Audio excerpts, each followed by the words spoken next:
What's good, Fin Nation? What's good? It's your boy Reason. We are back here for another one.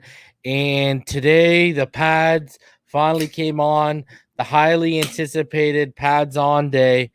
And it was not pretty for the offense, but context, as you know, is everything. And today was a very, very run heavy day. There was not a lot of passing opportunities. I spoke to a couple subscribers who were there privately. I spoke to a couple of the media members privately who were there. I also spoke to his trainer today who was there, and it was very, very, very run heavy.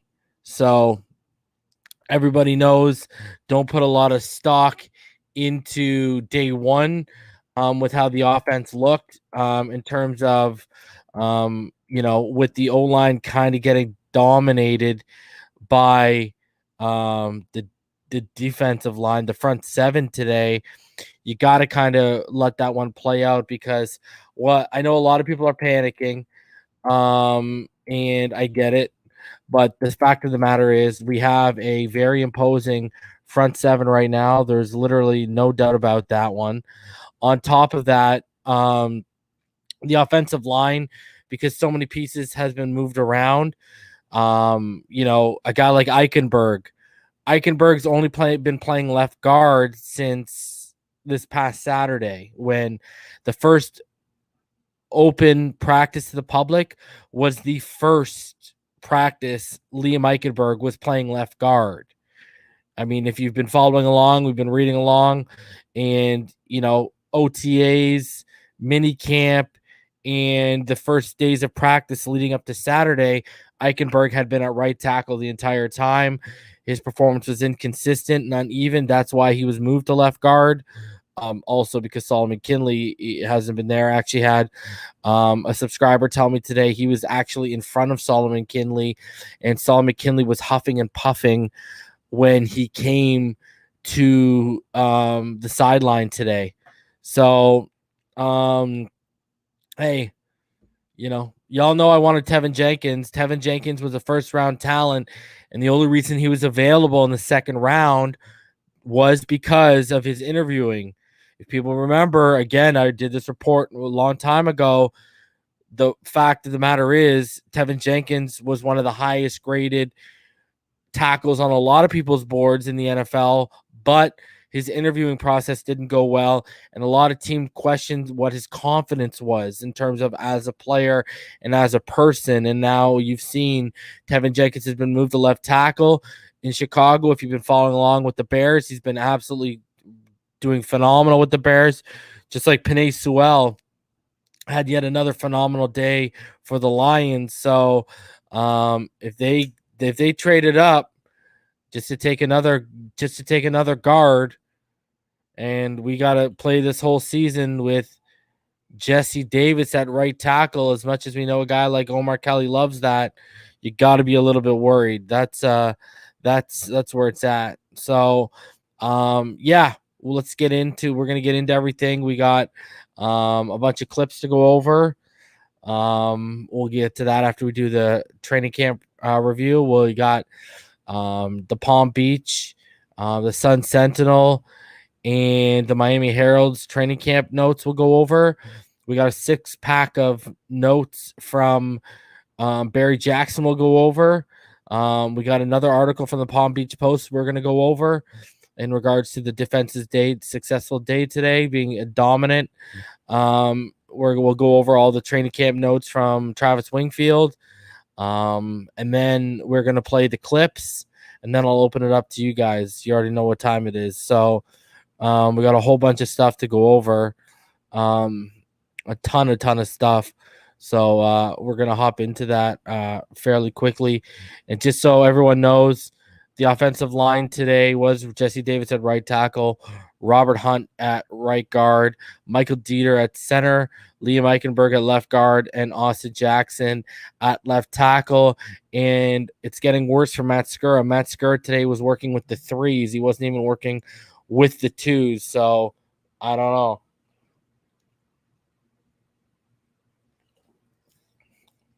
We got a bunch of stuff to go over, though. So I'll just wait for for us to hit. We're about to hit 200 in the room. I'll wait for us to hit 200, and then we'll hop right into it. Hope everyone is having a fantastic Tuesday, hump day, just around the corner. Y'all already know what time it is.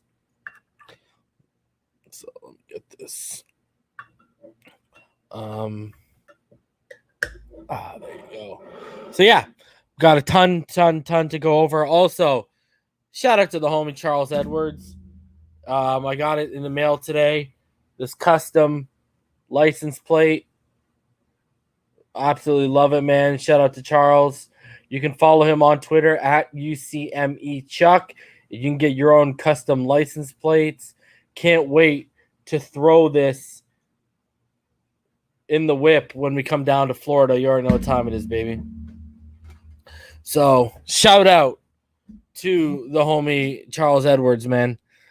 All right, let's hop into everything. If you're new here, go ahead, smash that subscribe button. Go ahead, smash that like button. We are on our way to 5K. We're not that far off right now, so let's get there, man. You already know what time it is, baby. All right, let's go. Let's hop into everything. Let's start off. We'll start off with the easy one from the Palm Beach Post. Let's get into that. All right, let's do it. All right. So these are the training camp notes from the Palm Beach Post.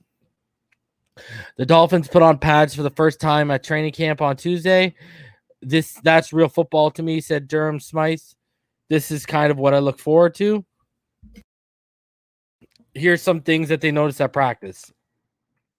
Will Fuller, Devontae Parker, Jalen Phillips, Xavier Howard, Salvon Ahmed were not spotted. I do know Salvon Ahmed did come out for a little bit. Among those getting first team reps, Nick Needham, Jason McCourty, Hunter Long, Brennan Scarlett, Justin Coleman. Brennan Scarlett right now is filling in for where Jalen Phillips will be lining up. The Dolphins still have Liam Eichenberg at left guard and Jesse Davis at right tackle. Mike Dieter is still Miami's top center ahead of Matt Skura.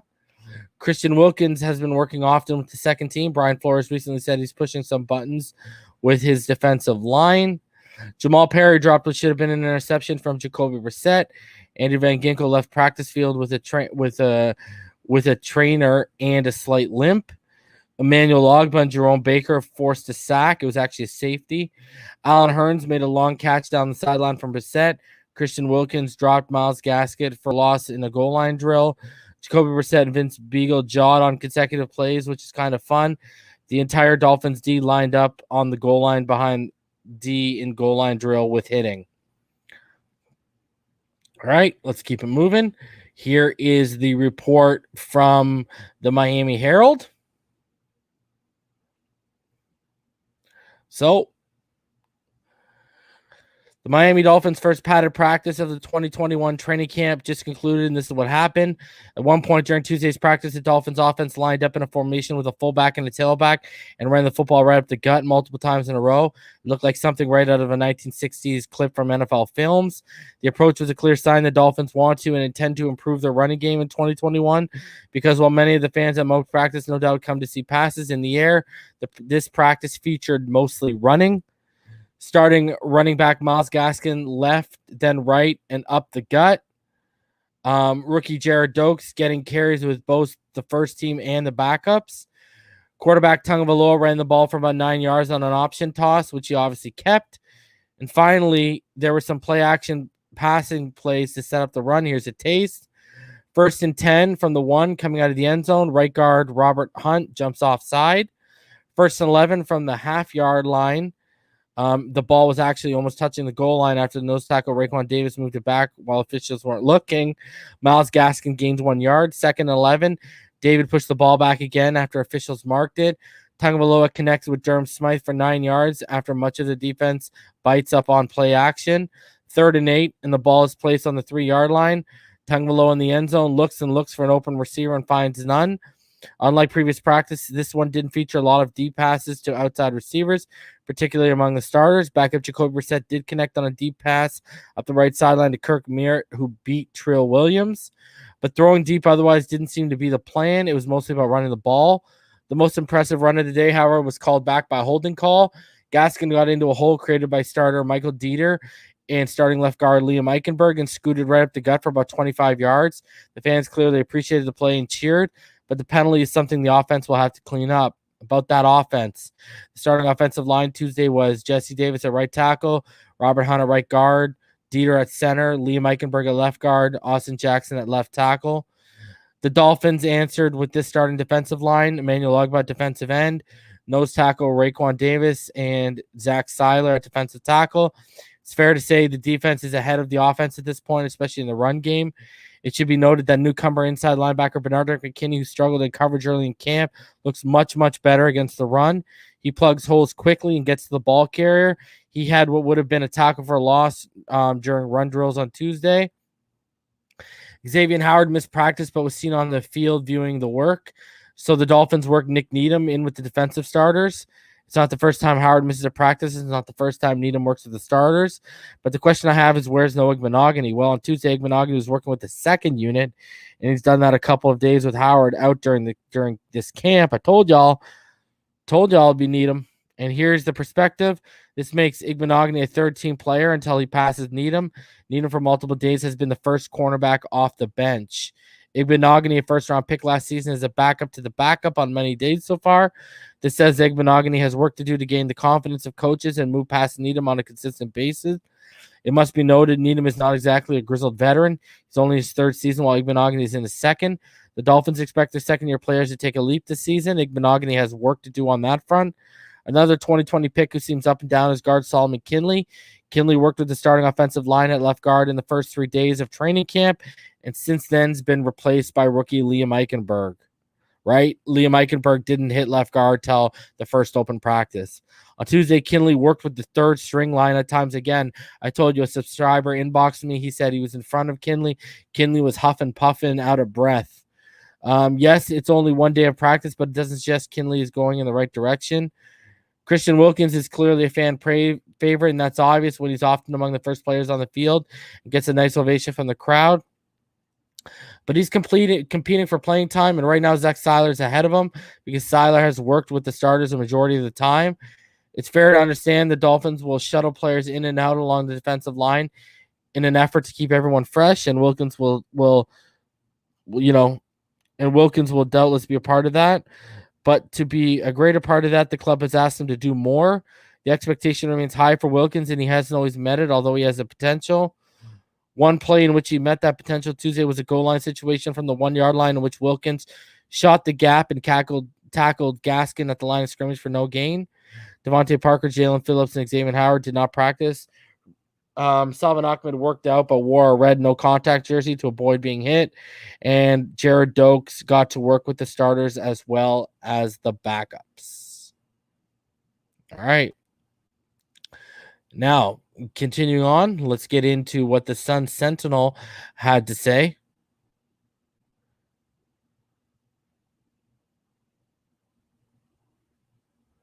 So,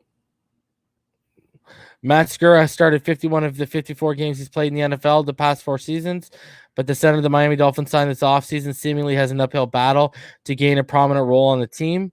Considering he spent the majority of Tuesday's practice working with the third-team offense, at this point, there's no guarantee the former Baltimore Ravens starter makes it onto the 53-man regular season roster come to September. Michael Dieter began camp as the first-team center and has held on to that role during practices the first 6 sessions. Skura was the second-team center until Tuesday, where Cameron Tom, a journeyman Miami added this offseason, was put ahead of Skura. It's always about competition. That's part of the reasons why I signed here, said Skura, who signed a 1-year deal worth $1.75 million. Nothing is going to be given to you.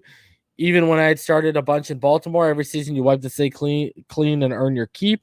The Dolphins have spent the first week experimenting with the offensive line, working to cross-train players to find the right spot for them, but center is one position where there seems to be an open position battle. Skura has the joint practices next week against the Chicago Bears and 3 preseason games to show what he can do, so the battle is far from over. Every day is getting more and more comfortable, and I'm beginning to learn the new playbook. Every day I'm just trying to take one step forward.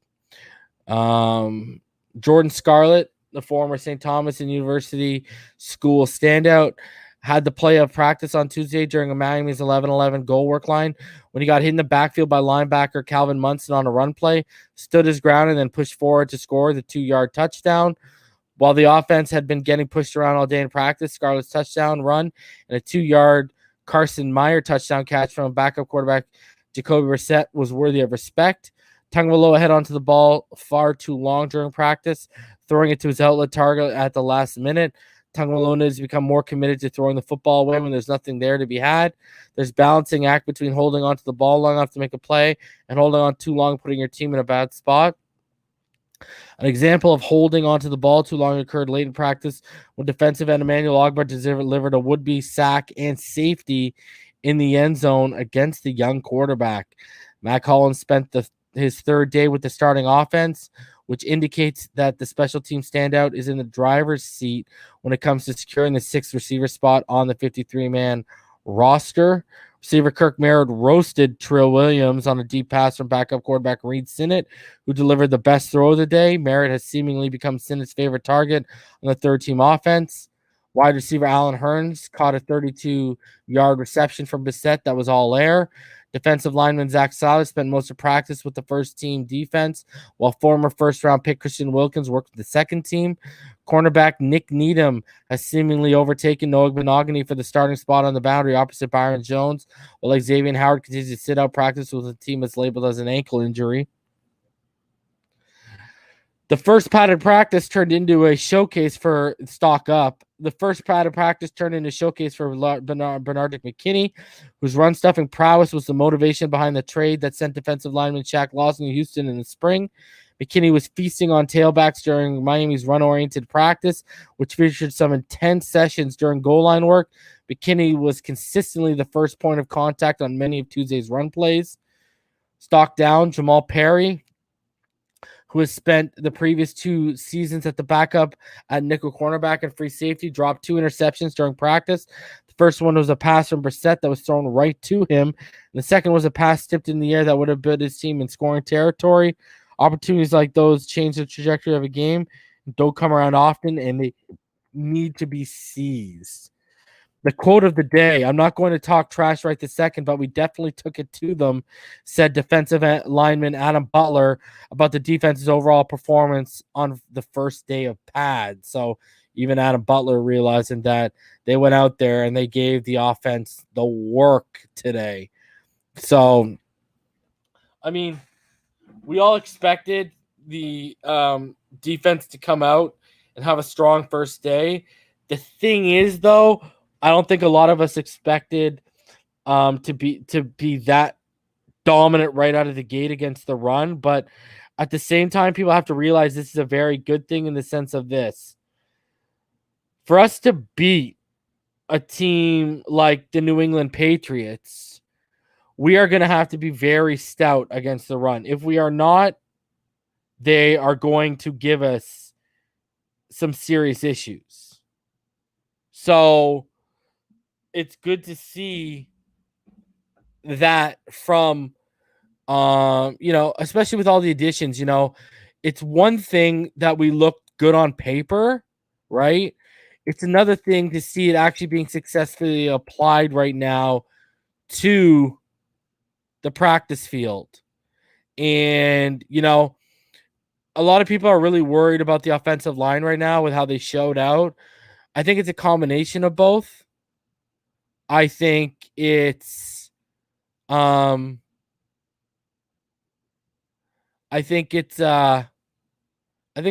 truly do believe it's a combination of both. What I think is going on is I think our front seven is more stout than we have been in recent years. But I also think our offensive line, you've got Liam Eichenberg. He's only been playing left guard since Saturday. You got that center battle going on. I think right now it's a combination of the offensive line hasn't gelled. It's going to take time. And I think on top of that, it's the reality that our front seven is stronger than what it was. So, I mean, that's the best explanation I can give. I will say this. If we are a week into pads being on and the offensive line is being dominated like this, we got issues. Let me put it that way. Because I've been saying for months and months and months, this is why I want to Penei Sewell to his development. The running back room and the offense as a whole will only go as far as this offensive line takes us. That's just a fact right now. So let's keep it rolling. I want to get into training camp notes. So Salvin Ahmed was in a non-contact jersey. Dan Marino was out on the field at one point, giving instructions to Tua as he headed over for 3-on-3 red zone work. Tua went 3 for 4 in the opening period. 3-on-3 wide receiver DB at the 5-yard line drill. And he had a really nice lofting corner route to Foster at the back pylon. Malcolm Brown pulled in a one-handed catch on a ball in the flat from Brissett. Jamal Perry had, ball production in that 3-on-3 drill as well. Tua and Allen Hurns, they had a couple tight window throw and catches in the drill, 3-on-3. Brissett fired one into Hollins, who posted up on a curl route right at the goal line. Justin Coleman in the condensed areas of practice, like in the red zone. He's been very physical, and he's been disrupting passes without drawing a flag. Tua threw an absolute dime over the top of Justin Coleman, who was in great position on Albert Wilson. Wilson made the contested catch. Hunter Long worked through a reroute of Eric Rowe, drew the flag, and caught the TD. Cameron Tom had a nice rep in one-on-one against Benito Jones. He actually put Benito Jones on the ground. Jalen Waddle apparently ran one of the nastiest of routes and one-on-ones and put his man in the spin cycle. Offensive line had a great period in the one-on-one drill versus the defensive line.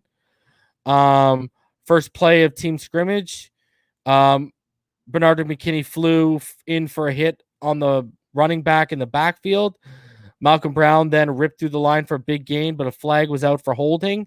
John Jenkins fought off a block to stop Jared Dokes for a short gain. Adam Butler worked over a solid 2 gaps to greet Patrick Laird on a run that was headed away from him. Gabe Holmes, who they just signed, cleared a huge gap with Jonathan Hubbard to spring Jordan Scarlett for a big gain. Vince Beagle scraped a sack built up by John Jenkins for a run stuff. Pads go on today, and Zach Seiler was apparently an immovable force. Bernardo McKinney is having none of the run game today. Gap out the edge. He's firing on all cylinders.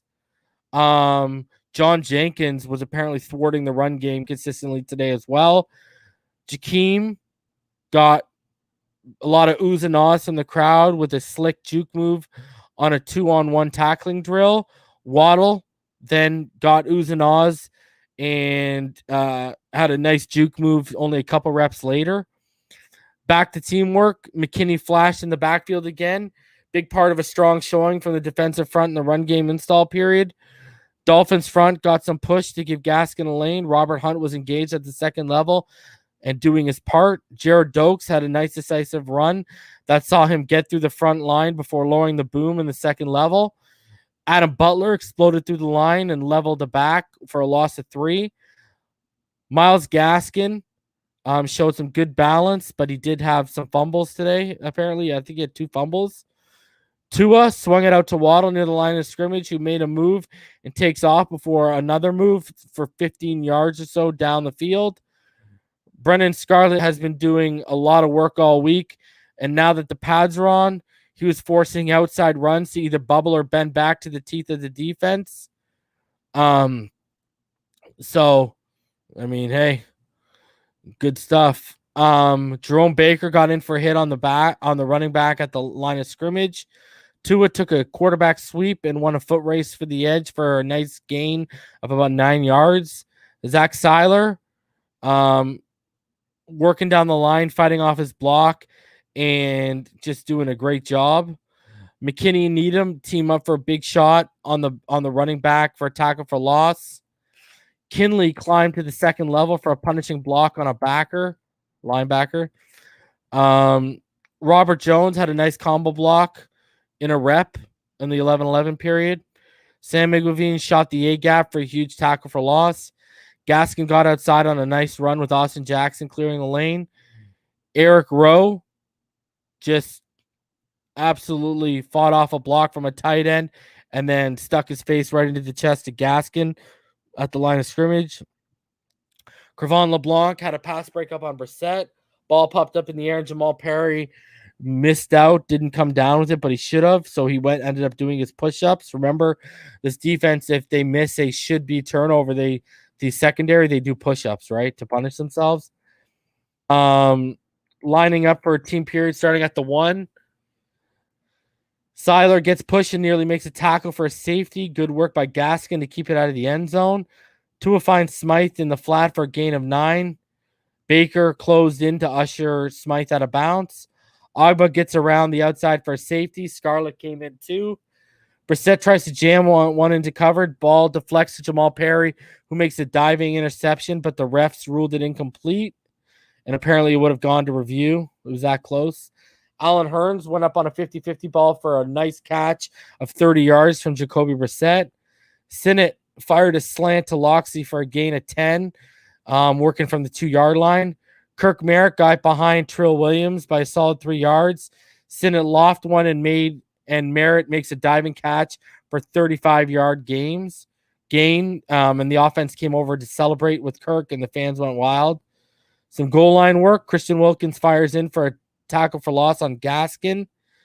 Javon Holland wraps around the edge to make in a hit in the backfield and shut down the run short of the end zone. Wilkins, Butler, Davis stacked it up.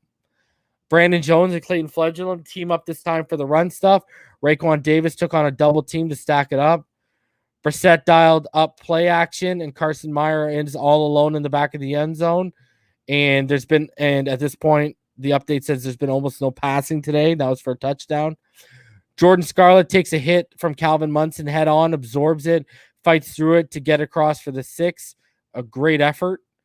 Very meat and potatoes kind of practice today. Going to be plenty of offensive linemen and defensive linebacker, running back stuff for people to get a look at, as you'll see when we get into our highlights, right? So those are some of the updates. Continuing on, apparently McKinney was just, making plays consistently today. He had no missed tackles.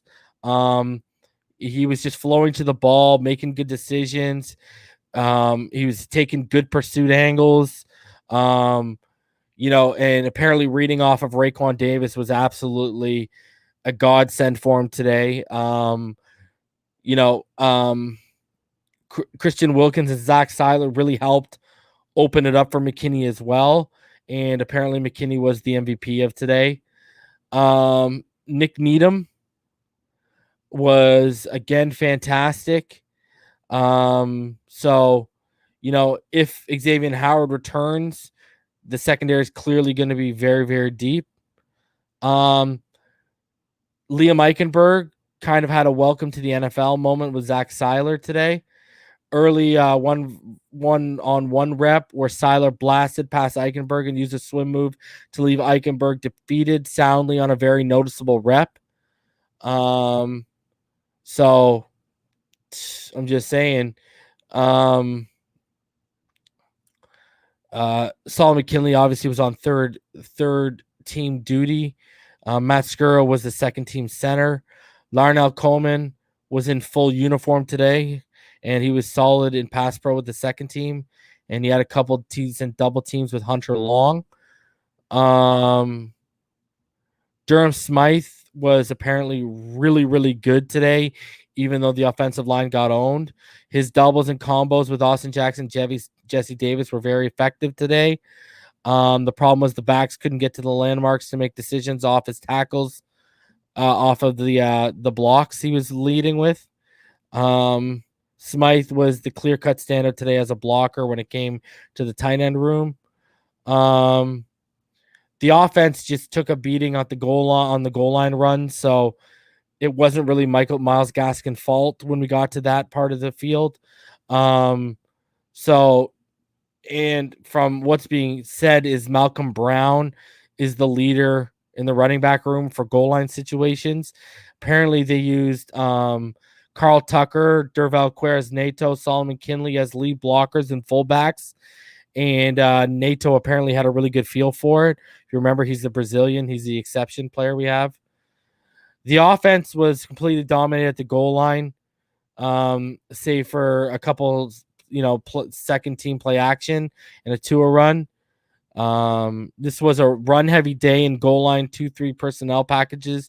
Essentially tell you what's coming. So the defense had an advantage.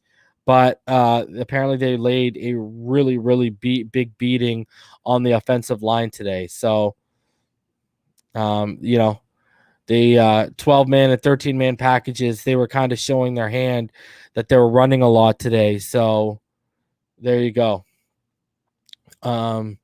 Just so you know, apparently the defense, did know that it was going to be a run-heavy day. And now that we see that there's a lot of 12 and 13-man packages, obviously they knew what was coming their way if, that was what was going down, right? Like, it's pretty easy to get a read on what's happening when you're seeing a lot of 12 and 13-man personnel, right? So, hopefully the offensive line can do better moving forward. What else can we say? But let's get into a couple more articles here. Then we'll get into some we will get into some more highlights. We like to do the highlights every day, so we'll get into those.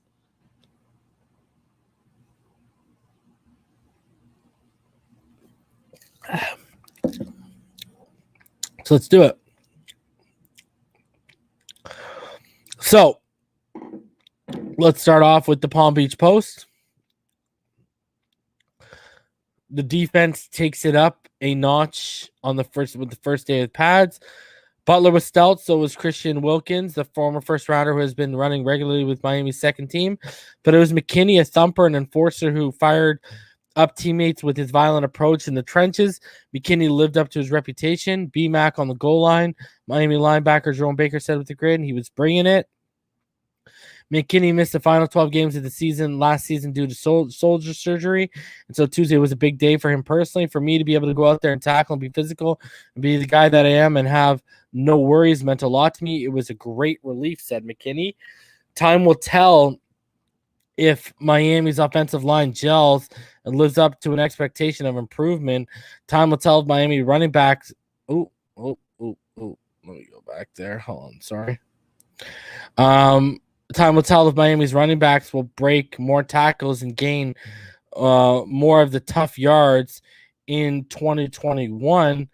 Miami's defensive success in the trenches, which involved the typical hooting and hollering, was a bit irksome for some on the other side. You get a little ticked off, center Matt Skura said. It seems quite obvious that Miami's running game will be severely tested by a Dolphins defense loaded with talent. It's going to be difficult for any offense to handle rotation of front seven players that includes Ogba, Raekwon Davis, Seiler, Christian Wilkins, Jalen Phillips, AVG, Baker, and McKinney.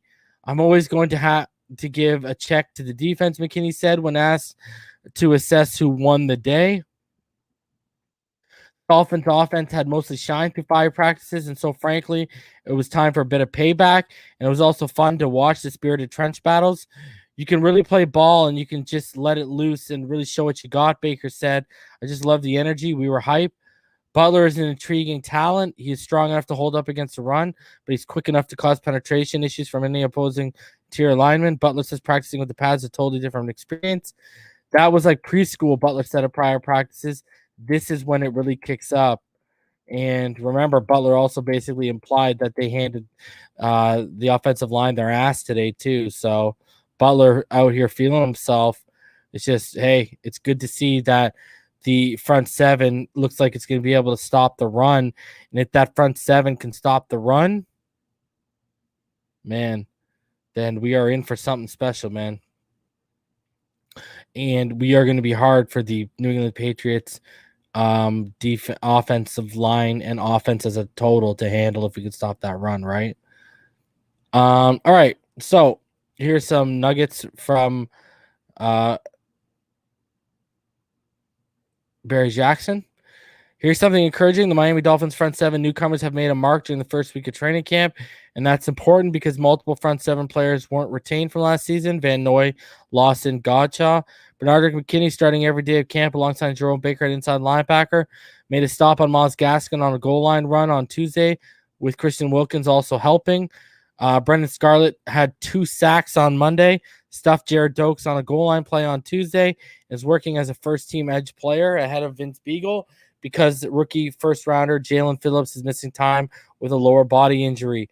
Defensive lineman Adam Butler, the former Patriot, made a nice stop on a run Tuesday and has generated some pass rush in recent days. The Dolphins hope these 3, plus Phillips and former Eagles linebacker Duke Riley, can more than make up for what was lost in their front seven.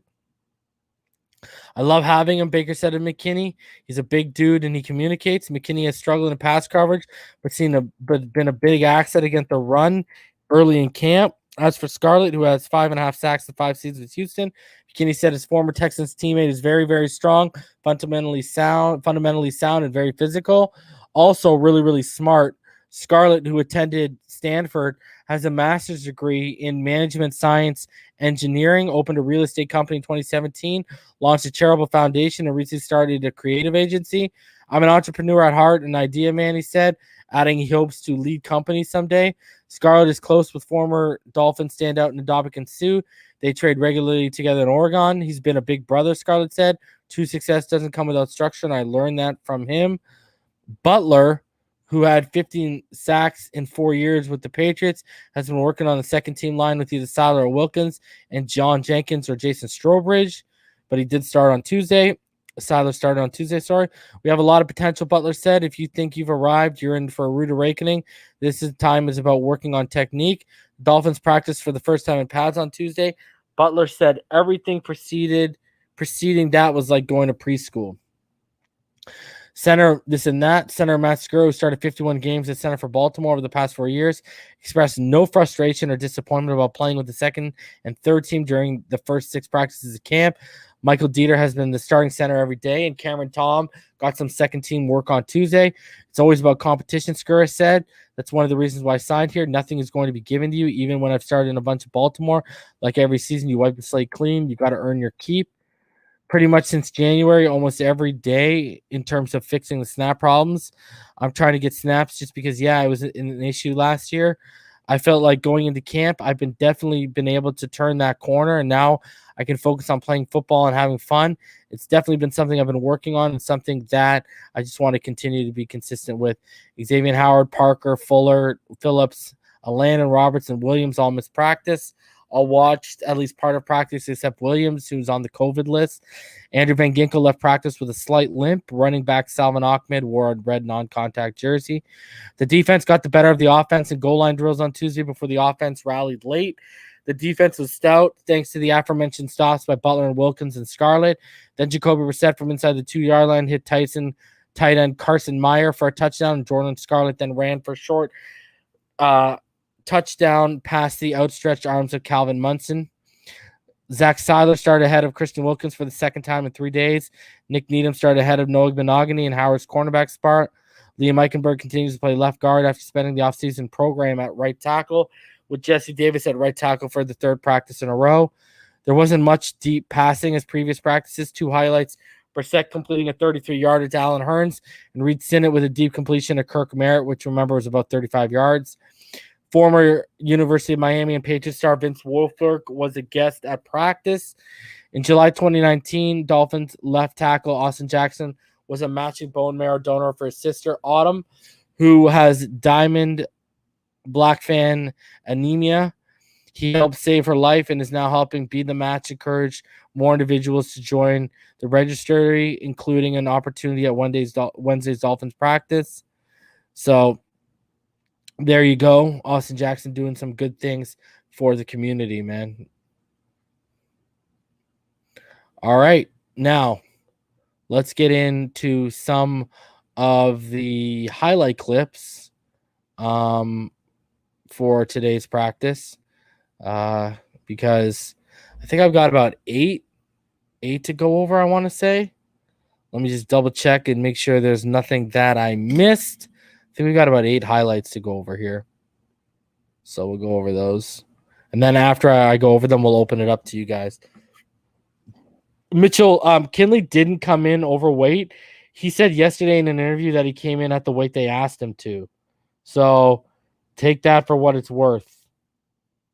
I don't know whether that's the truth. I have no idea. That's what he said. So I got some highlights I want to get here too. So just give me a second, guys. I got some highlights I want to bring up here for you.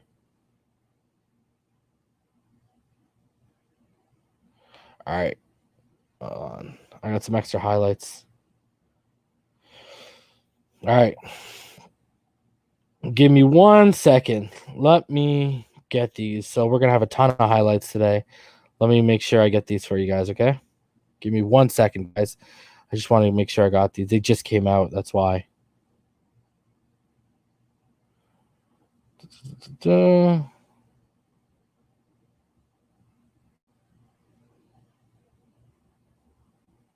All right. One.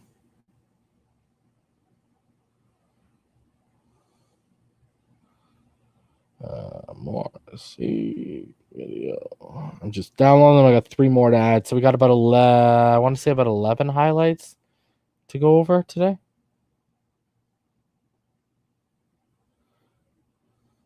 That's more. Nothing really crazy from Tua today. Just FYI. So no one's surprised. Let me send it to myself.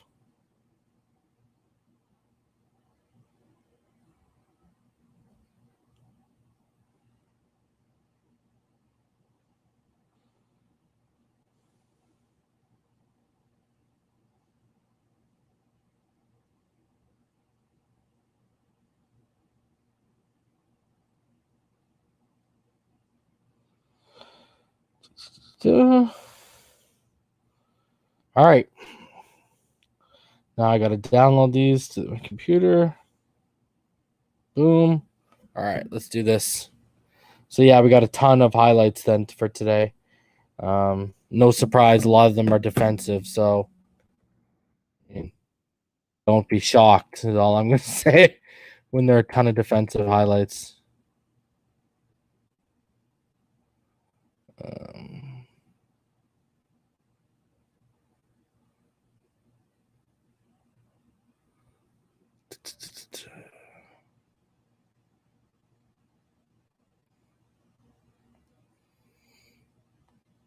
The social media team needs to work quicker, man. These guys are out here putting highlights out at 9 o'clock. Come on, son. Yeah, so I mean, I know a lot of people are panicking. My best advice would just be relax. Wait to see where we're at in a week with the offensive line. I know a lot of people are nervous right now, but I mean, it's day one, right? And we all knew that the offensive line was going to be a work in progress, especially with how this especially with all the new additions, guys trying to take a second year leap. We all didn't expect Paul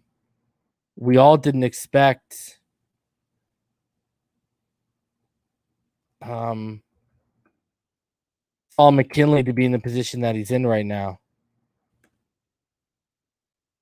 None of us did. So,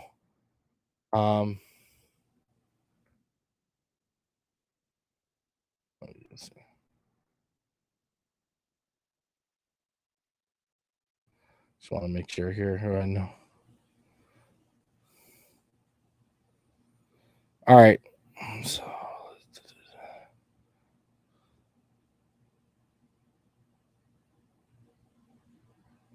all right. Okay. So, all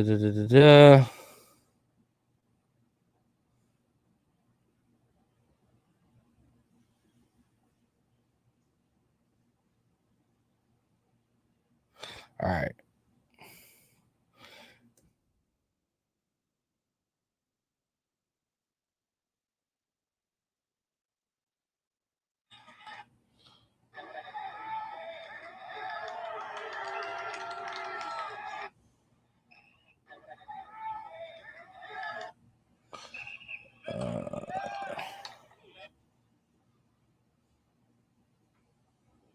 So yeah, we got a Wilkins run stop added. I got Myers touchdown. And we got the bomb to Allen Hurns. All right. There you go. Done. Now let's get into this because they slack. All right, let's do this. We got all of our highlights ready to go here. All right, let's do this. All right. Let's get into it. Start off slow. We'll ease our way into it. Here's Xavier Howard at practice, just simply showing up, showing out.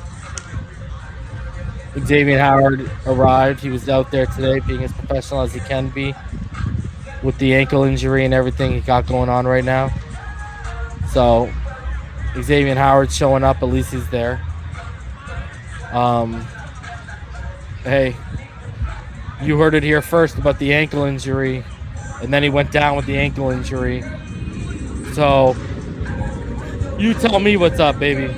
You tell me what's up. All right. Next video, let's do some pad work here.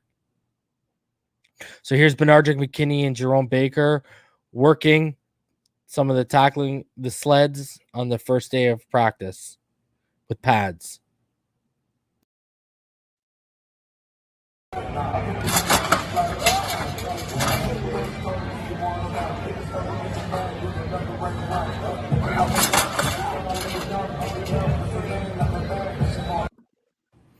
Putting in that work. Gotta love it. Next one we got up here is some pass breakups. The first one is on Jakeem Grant by Nick Needham.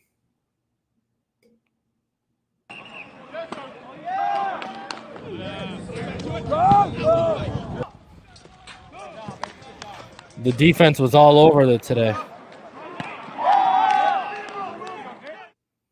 I mean, look at how ferocious that secondary was today. They finally showed up after getting roasted all week.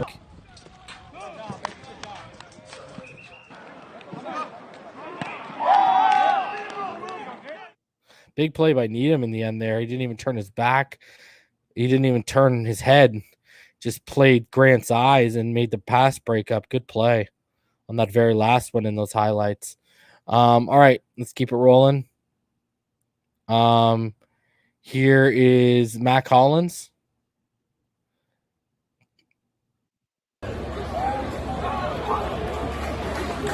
Just with that curl route just with that curl route. Boom. For a touchdown. In red zone work, right? All right, keeping it rolling. Here is a run stop by Christian Wilkins. A huge run stop. Stop like just behind the line of scrimmage, basically. Just at or behind the line of scrimmage. Look at the penetration. Shout out to Christian Wilkins for I mean, I hope this guy's got to have a big year, right? It's a big year for Christian Wilkins. He's got to take that step for sure. Here is a breakup by Jamal Perry in red zone work.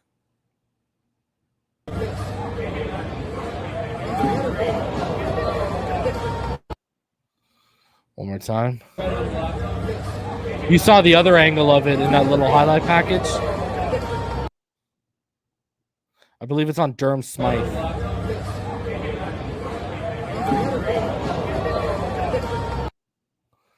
So the secondary finally showed up today, that's for sure. Wherever ball game is, he's grinning.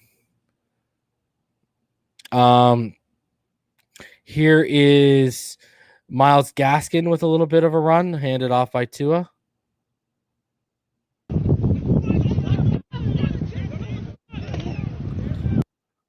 Run around that left side. Bernard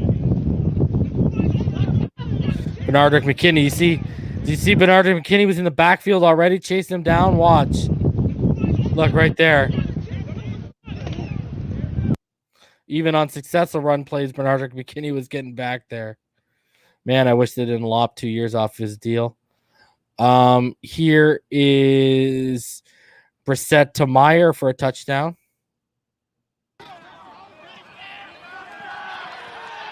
Wide open in the back of the end zone. You could have had a picnic. One more time. Wide open.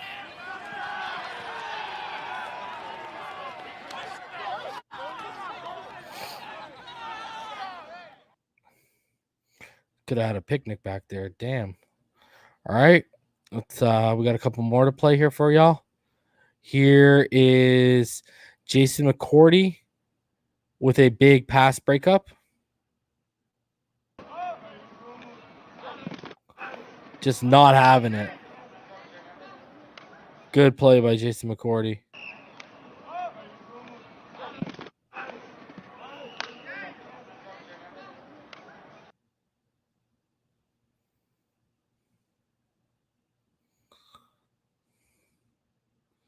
All right.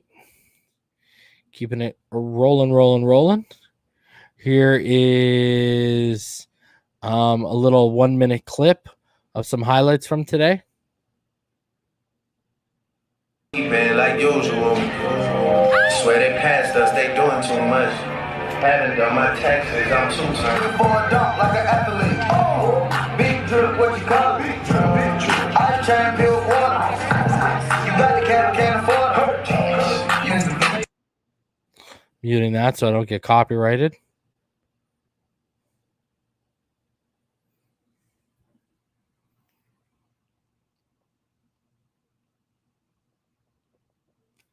What a throw by Tua. Boom. Perfect throw. Bring that back. Perfect throw by Tua to Foster. Woo. That boy Tua out there doing it, baby.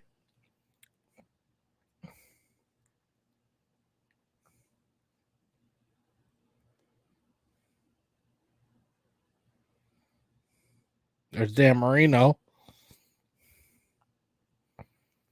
Look at that lane up the middle. This is that big this is a big gain by Malcolm Brown. I believe that came back. One more time because I want to show some throws. There's some highlights from Tua here. Nice back shoulder throw by Tua to Albert Wilson. Tua now meeting with some of his receivers.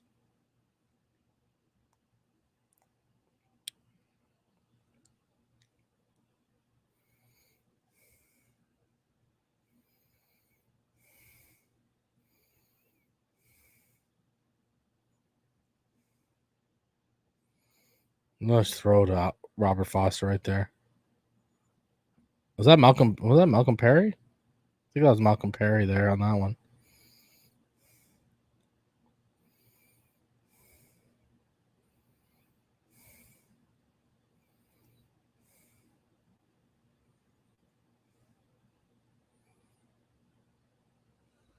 Huge hole up the middle right there for Malcolm Brown. Good stuff. All right. And then the final clip of the day is this 30-yard gain from Brissett to Allen Hurns.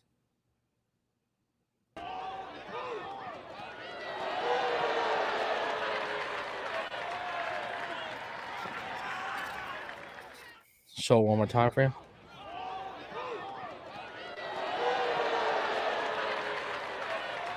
Big play.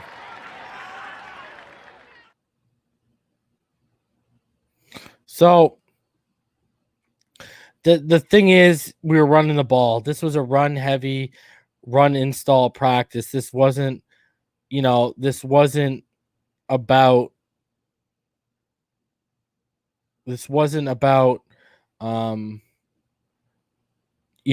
passing and throwing a bunch of deep balls. I mean, we read multiple reports, and it was stressed that there was just a lot of run installs today. It wasn't really about throwing the ball uber deep today. So you got to take that into consideration. I mean, it is what it is. That's what today was. It was all about the run defense, heavy in the run game installs. So again, I talked to a few people privately, some subscribers, some people in the media, to his trainer. Tua's trainer even told me it was a boring practice. It was just heavy run. I'll tell you some exact quotes from Nick. So Nick was there, right? So Nick told me Gaskin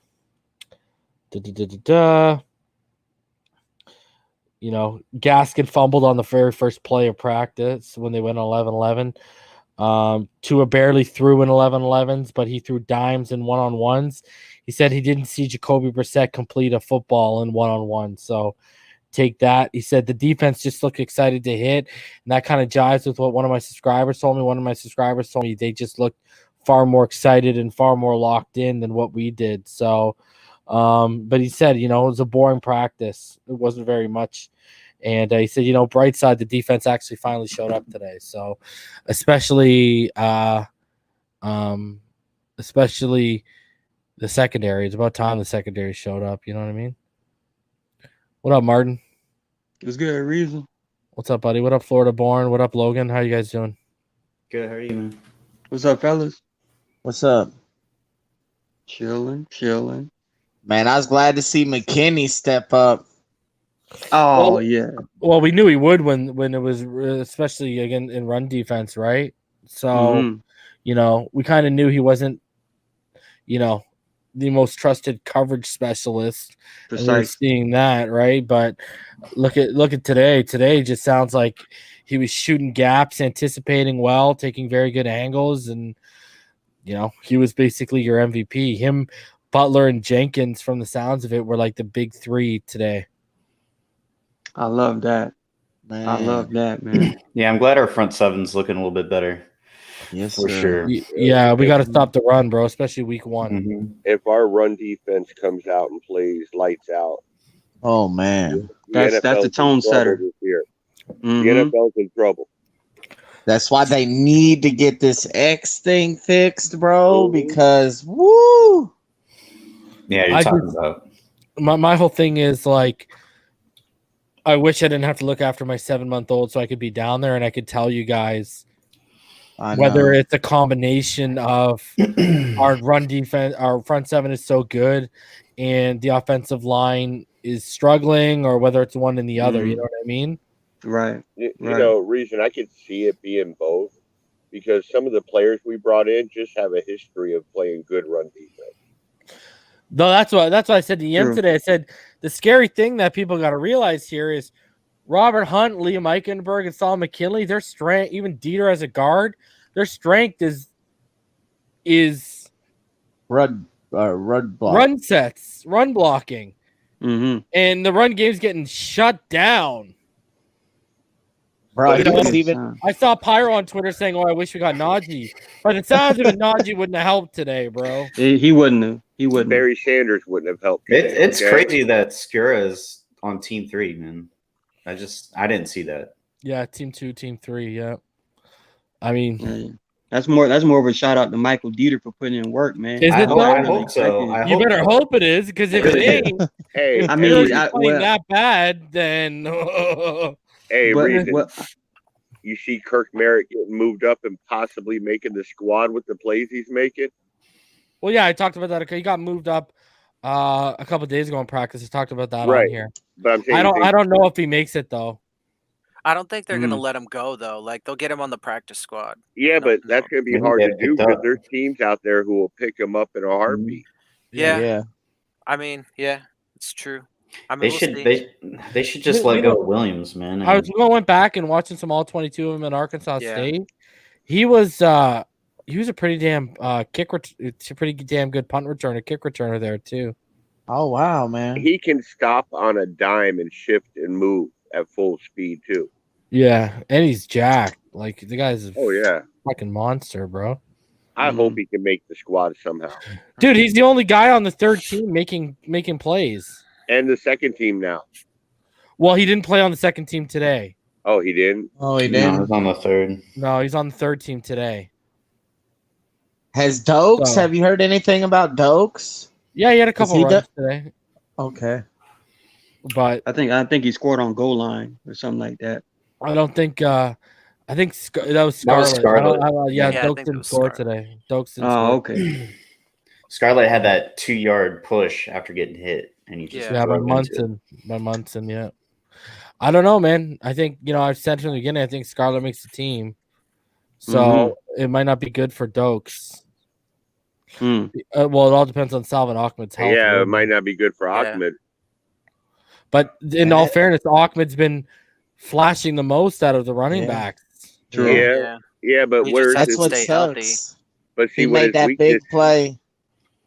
I'm sorry, Todd. Go ahead. I'm sorry. I was saying his weakness is the other two strength is the passing game block. All three. Malcolm Brown, he's a good pass blocker too. Yep. Yeah, but the thing is, if he's big playability, you need explosiveness out of the backfield. Like he's a pretty good route runner, Like look at that catch he made from Tua and stuff. Gaskin ain't doing that, bro. When did cut downs start?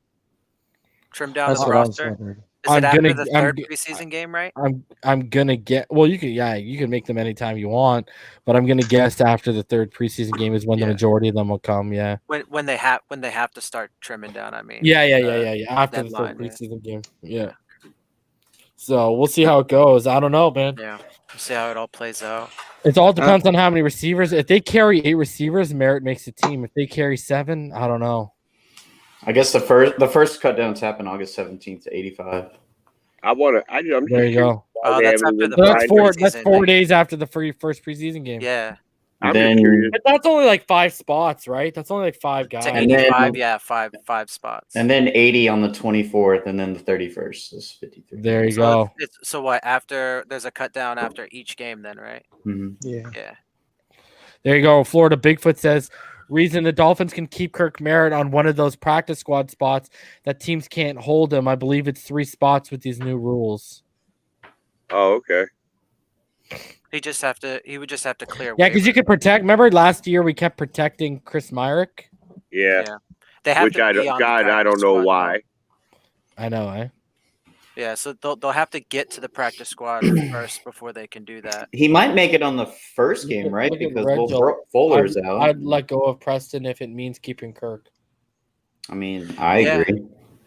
Yeah, I mean, I agree. I don't know if I would let go. As much as that pains me to say, because I love Preston, I agree with it. It's just because he can't stay. Look, I mean, it sucks, but what are you gonna do, right? Like, I mean, he can't stay healthy. Put him on that short-term IR. I can't sound like Dudley Do Wrong. That short-term IR, and then then have Kirk, play those first 8 games, see where he's at. Yeah. Right. It's going to be tough. I think that's a solid option. Put him on IR. It's going to be tough for Preston Williams to make the final roster just because he's just not. We just haven't seen him, and there's been other players that have been stepping up Yep. Like a Wilson, Merritt. Like even Robert Foster has been making like hella plays in the passing game. Plays, yeah. Like his stock is literally going down by the day, and you know, I don't know, man. He might be one of those surprise cuts. You know. I think Devontae Parker was itching to get back out on the field with how everybody was playing. Absolutely. Oh, yeah, I agree. That's the only thing that kind of makes that a little tricky with Williams is that Devontae Parker's also been out. So like those are your two, big body guys. So we'll see. I mean, I don't imagine they would get rid of both of them, but I don't know. Put Williams on the IR and get Parker back in the lineup. Mm-hmm. It's a solid idea. That's probably the best route to go. What is that new short-term IR? Is that 6 or 8 weeks? I think it's 8. I think it's 8 weeks. Yeah, I think it's 8 weeks. That means that's a really bad injury, man. And but you know how far behind that guy's going to be behind with the playbook and applying it and stuff. Right. He better be at home studying it. I mean, well, if then if he's not healthy, just get rid of him. I mean, there's a bunch of other guys that are maximizing on their opportunities in training camp. So, I mean, and that's theoretically one of the reasons, at least, why they went so deep at the position, right? So. And the thing about Merritt that I like is he's able to do those jump balls. Yep. Yeah. And he can turn around and break and kill you with his speed. Mm-hmm. And he's a lot more stouter. Yeah. He's durable. Yeah. We'll see. I mean, we'll have those first, I mean, it's only 5 players, but those first cuts of the end of the roster guys, we'll see. Because some of these, we're talking about some of these fringe guys right now. So it'll be interesting to see what happens, how it shakes out. You know what it's going to come down to? It's going to be coming down to when Merritt plays in the preseason. Right. And that's what it's going to come down to. Same with Preston, if he can get back in time for preseason. Yeah, well, he needs to. If Kurt Merritt flashes in the preseason, like making the same, like almost like when Preston Williams flashed his, as an undrafted rookie, if he shows any of those type of flashes, I think Miami's going to, move off of Preston and then make that switch to Kurt Merritt because Kurt's just shown, durability, playmaking. The only issue was he's a better athlete, better all around, just athlete and playmaker. It just makes the most sense by transaction. Look, just keep Kurt Merritt. So I would do that. You know who's been real. You know who should be worried about a spot right now is Lynn Bowden Jr. I was about to ask if you thought he's still locked or what. Those fumble issues. He has fumble issues, and he's not making big plays. Right, and I think they literally transitioned him to punt and kick return just to see if he can do something there because he hasn't been doing too much as a receiver this camp. So what were what did we? Noah Benogany was returning kicks today. What, like a 4th round pick or something like that? What was it? It was a 4th, right? I believe he was drafted in the 3rd round. Yes. Yeah. Mm-hmm. Yeah.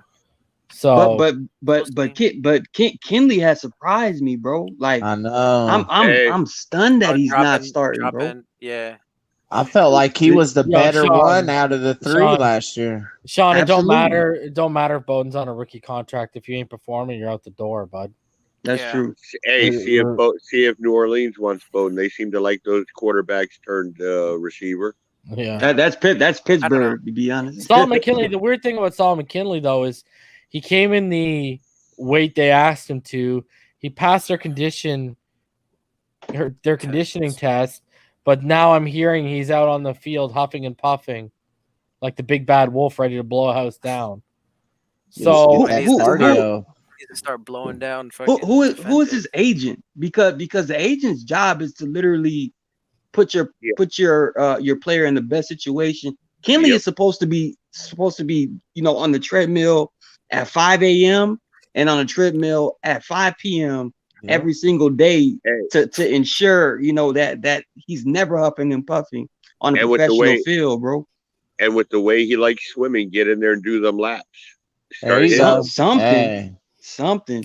It's ridiculous. There's another example of a guy on a rookie contract that they might just say fuck it, peace, Oh, bro. that would be, I know, be so right? bad.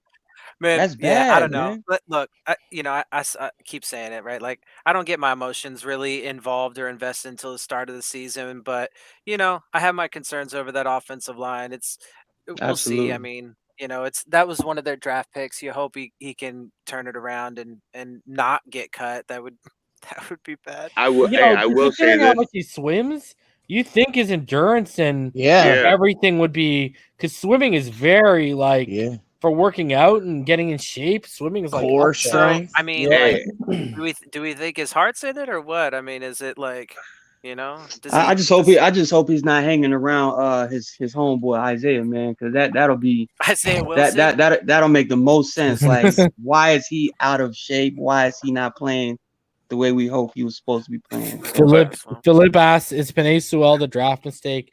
That might be the last one for Chris Greer. I like him, but just saying. Maybe. I think If Jenkins. Tua works out, he's I think Jenkins, Jenkins. yeah. I think Jenkins could be the mistake Well, because you look at yeah. Waddle. We could have got if Waddle performs, then you could say okay. But now when you're moving your guy that you traded up for Eichenberg to guard when you could have had Jenkins to secure that right tackle.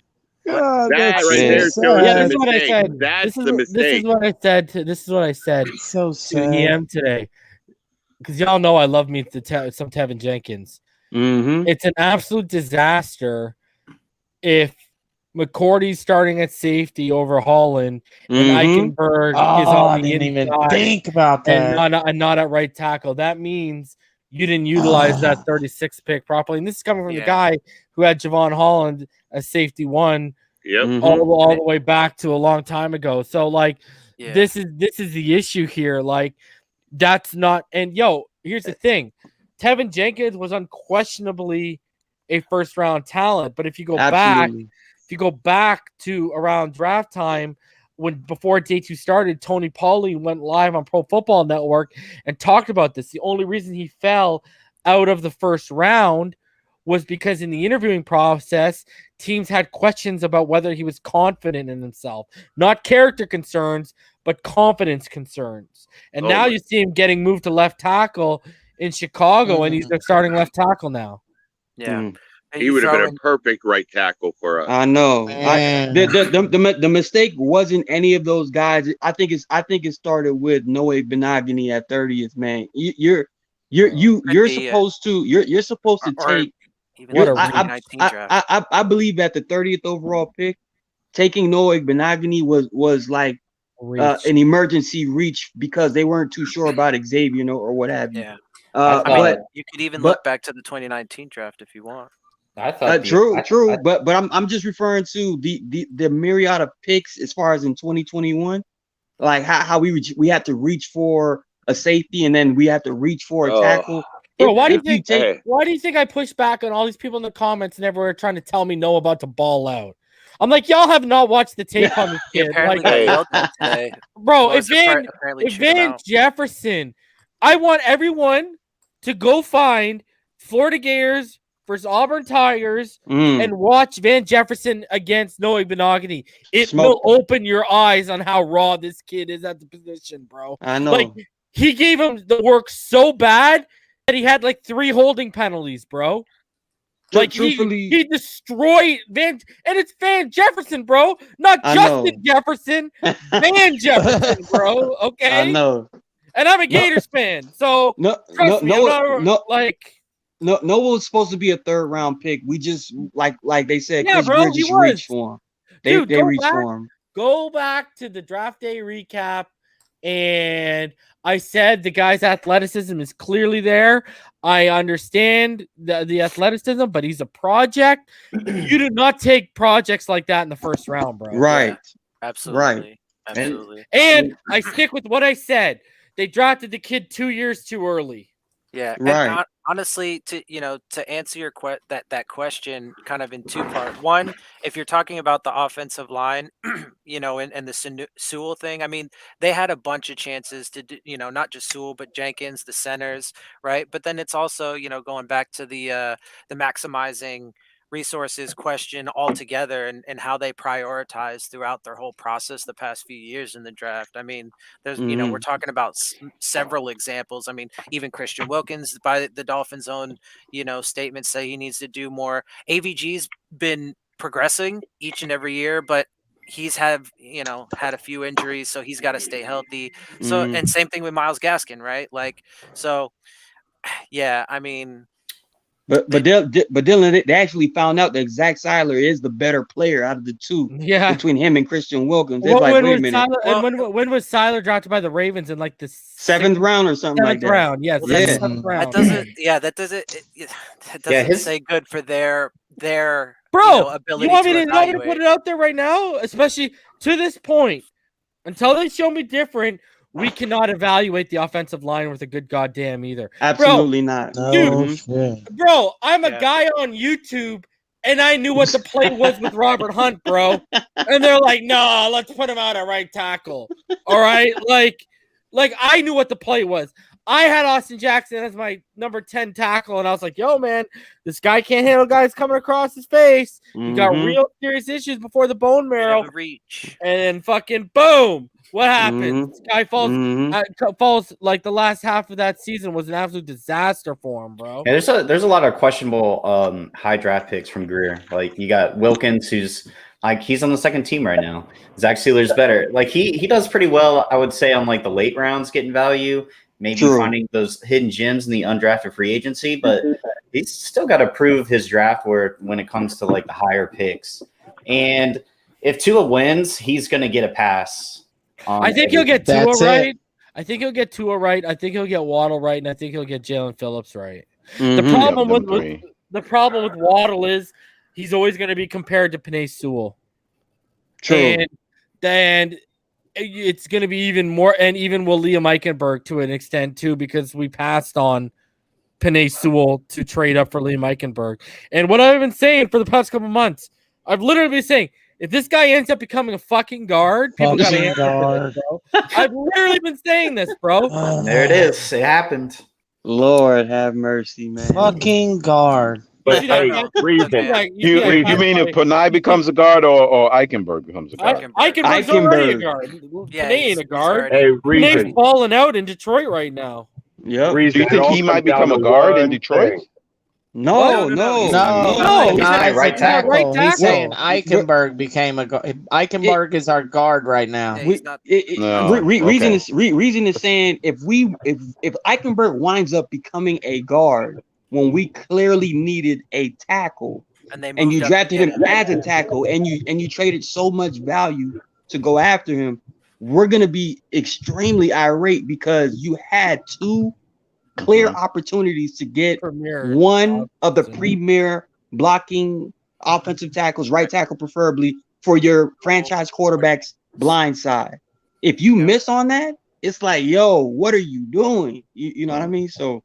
Hey, can you imagine Jenkins though next to our guard on the right side? How nasty that was my whole point. If you go back to when, because I'm the one who put Jenkins on the map to this community, okay? Yes, and that was my whole point. Was we would have one of the nastiest right sides in the NFL if you drafted Tevin Jenkins and bumped in Robert Hunt. Yep. They absolutely dropped the ball on that, man. I agree though. We made our mistake at 30 with Noah, or we made the mistake with Noah because there's a safety in Tampa we should have picked. Right. Look, put it like this. Put it like this. Wouldn't have needed this. Again, another player in October 2019. In October 2019, me and EM are talking about him on TD Finn's Talk when PFN had like him as like the 190 something ranked player in the draft. And we had him as our safety one back in October 2019. Man, if we select Antoine Winfield with that 30th pick, you fast forward to 2021 draft with that 36th pick, you take Evan, and then that pick you traded up, you get Humphrey from Creed Humphrey. I mean, your offensive line would have been stacked. Back to utilizing resources, bro. Yes. Not to mention the best secondary in football. Yes. Oh yeah. Like we just like I don't know, man. And like you said, Reason, we over here on a on a podcast, and we know exactly what to do. Like, what are these guys doing inside of the front office, bro? I don't know. What really kills me is I said this yesterday. Reggie McKenzie helped put together that line in Las Vegas. Yeah, You got a ton of feedback, Todd. I just gotta mute you. He helped put together that offensive line, and I thought we would do a better job. Like, I called the Jackson pick when he made it. It was a reach pick, bro. They saw the run on tackles, they got nervous. But they did the same thing with Christian Wilkins. There was a run on defensive lineman in 2019, and then they took him too. And they still took the wrong early in the teens. And they still took the wrong Clemson Tiger because they should have took Dexter Lawrence. Yep. Just whiffing, bro. I don't know. Think about it. It's a game, being a game of inches. If we would have had that secondary short up in the first round with the safety that we should have picked that instead of Noah, that would have helped us this year to secure the win in week 1 against the Bills. Because what happened? Our safety went to crapper in the end of the fourth quarter and cost us that game. We will be a playoff team. We wouldn't have to worry about the last game of the season beating the Bills because we'd have beat them in the first game. So we'll be a playoff team. So that decision in 2019 cost us a playoff game in 2020. Yeah. Just saying, man. Yeah, you want it since 2019. But hey. Yeah. A game of inches right there. Just by little small decisions, what you do early on can cost you later. And that's one of the things too. When I was saying back in 2019 that Christian Wilkins, they shouldn't have took him, after that run on defensive linemen. I definitely wouldn't have traded for Josh Rosen. I would have took one of the offensive linemen in round 1, a D line in round 2, et cetera, right? Like, I was telling people, look, it's dominoes, right? The decisions you make now affect things that happen in the future in a lot of different ways, right? In so many ways, ways. And bro, look at this how is their job. They're supposed to be able to identify and project these things out, at least reasonably into some distance into the future, right? And they haven't done a very good job. Look how good, look how good Ozzie Newsome was at drafting. Yep. Oh yeah. Look at how good the Colts have been at drafting. Ed Dodds was given that. Newsome's a god when it comes to drafting. When we made Chris Greer the GM, I actually wanted us to hire Ed Dodds from Indianapolis, and look, he's the one who put together that offensive line in Indianapolis. Wow.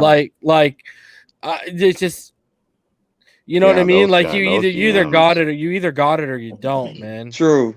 The fucking and who's Browns. that guy reason that they kept coddling for Kansas City, for crying out loud? Who's that guy? Is it Peterson? Who's that? They kept coddling them, thinking he was going to be like, the end of all be-alls, and it just never panned out because they never got the offensive guru to go along with them. You mean Doug Peterson?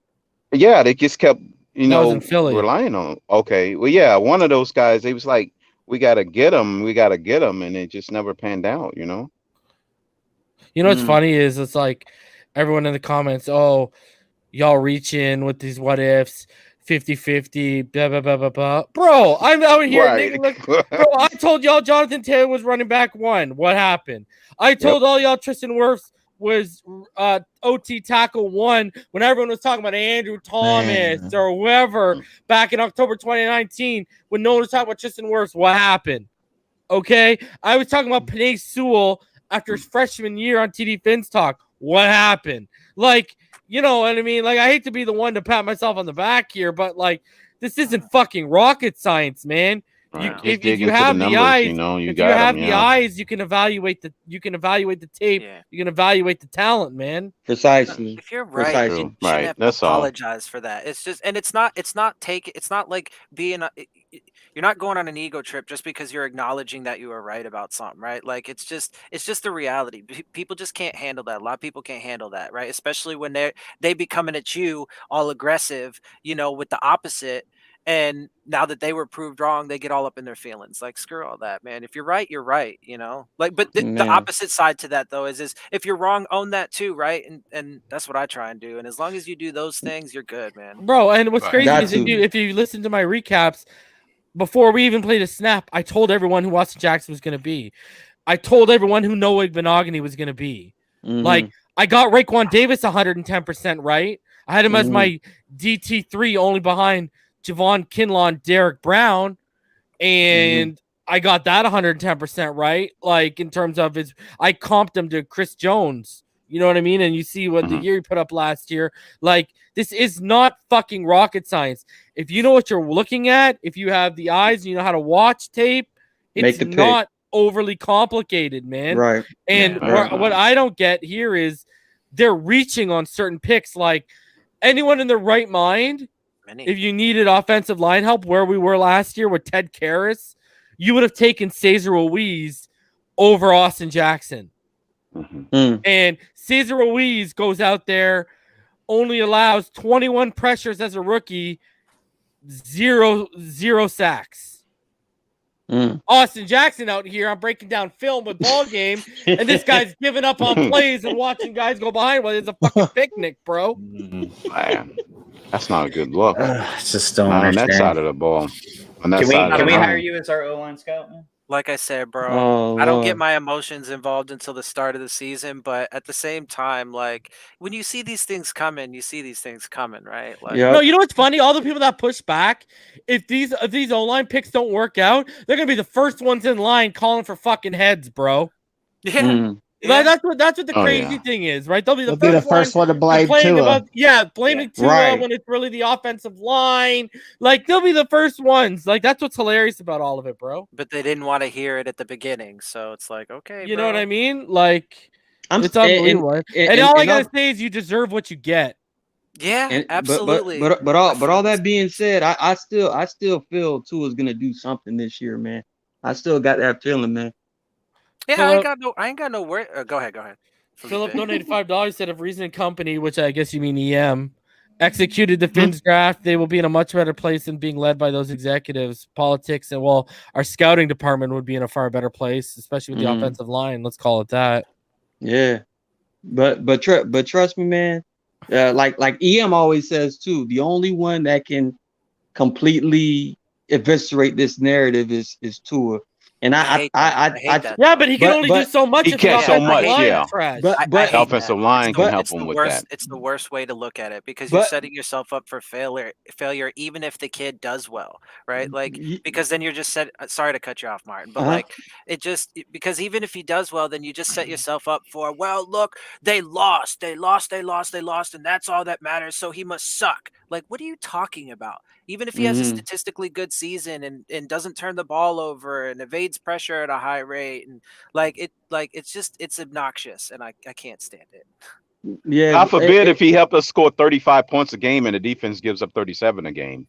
Lord knows what kind of predicament we're gonna have. Not this defense. I'm just saying if that was to happen, in worst case scenario, Tua balls out like crazy. He scores 35 a game and the number one scoring offense, but we're the last in defense or whatever. Some crazy number. But obviously we're riled up and we're talking about obviously the first day of full pads, right? So I'm more so thinking about how Tua is gonna be. He has to prove things in this offseason in phases, I believe. And I think he's past the first phase, which is the beginning of training camp, where he just has to show that he's gotten better and things like that. Now we're in phase 2, which is okay, put on the pads, let things get physical, let's see how you respond. So we're done with the day 1 of phase 2. So Tua still has time to build on. Can I say this, on these? Hey, free as a bird. I don't think I'm a know-it-all. I just think I know more than people like you.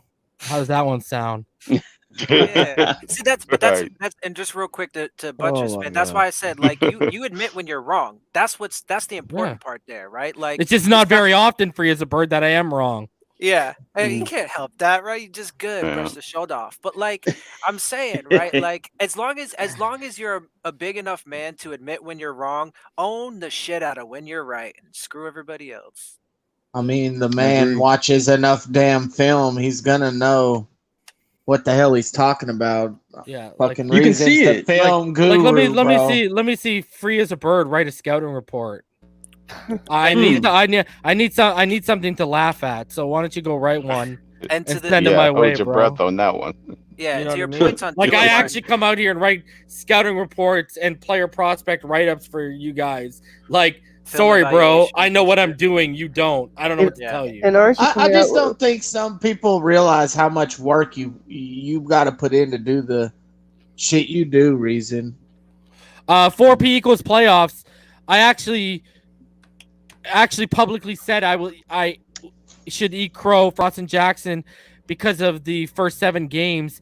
Then I recanted that statement after I saw the last half of the season. But I actually did publicly come out and say I was willing to eat crow on Austin Jackson, and then he gave me the Dennis Green. He is who I thought he was, and I recanted that statement real quick. Yeah, Oh man. I just follow. I mean, facts, hey, bro. all of you Follow guys, facts. hey, this is a fact. Do the go check the receipts. Last summer, I was the only one in this community, whether you want to be on Facebook, Twitter, YouTube, go anywhere. Who was the one saying Myles Gaskin was going to come out as running back 1? Mm-hmm. This guy.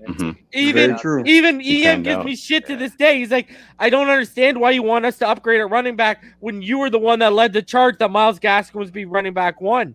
Well, I both said things could be true. because I'm still objective. I know I need an upgrade. Yeah. I would just looked at what we had in He was the the room. best of the bunch. Yeah. Yeah, He's that's just the best it. of the I was bunch. like, he was just the best of what we had in the room. Like, that's Yeah. it. But you still You need know what I both mean? things can be true. It's either Both you things want can be true. cauliflower or broccoli. Which one is Bro, I'm even right about other Take a teams. little In of my both. mock draft, I said if he's on the board, Bateman will be a Raven. Bateman's a Raven. Last summer, I've talked about this multiple times. I was the one warning y'all about Josh Allen. No one in the comment. Go back to my season preview show and go back when I talk about Josh Allen. And everyone in the comments was saying, you're a Bills fan. You need to get a Bills jersey. And it was all because I was highlighting the addition of Stephon Diggs. Oh, yeah. And really? everyone wanted to crap on me. How did that one work out, bro? Yep. Mm-hmm. So I Diggs was agree. huge. Yeah, I agree that you definitely have to be able to put in that work and evaluate the tape.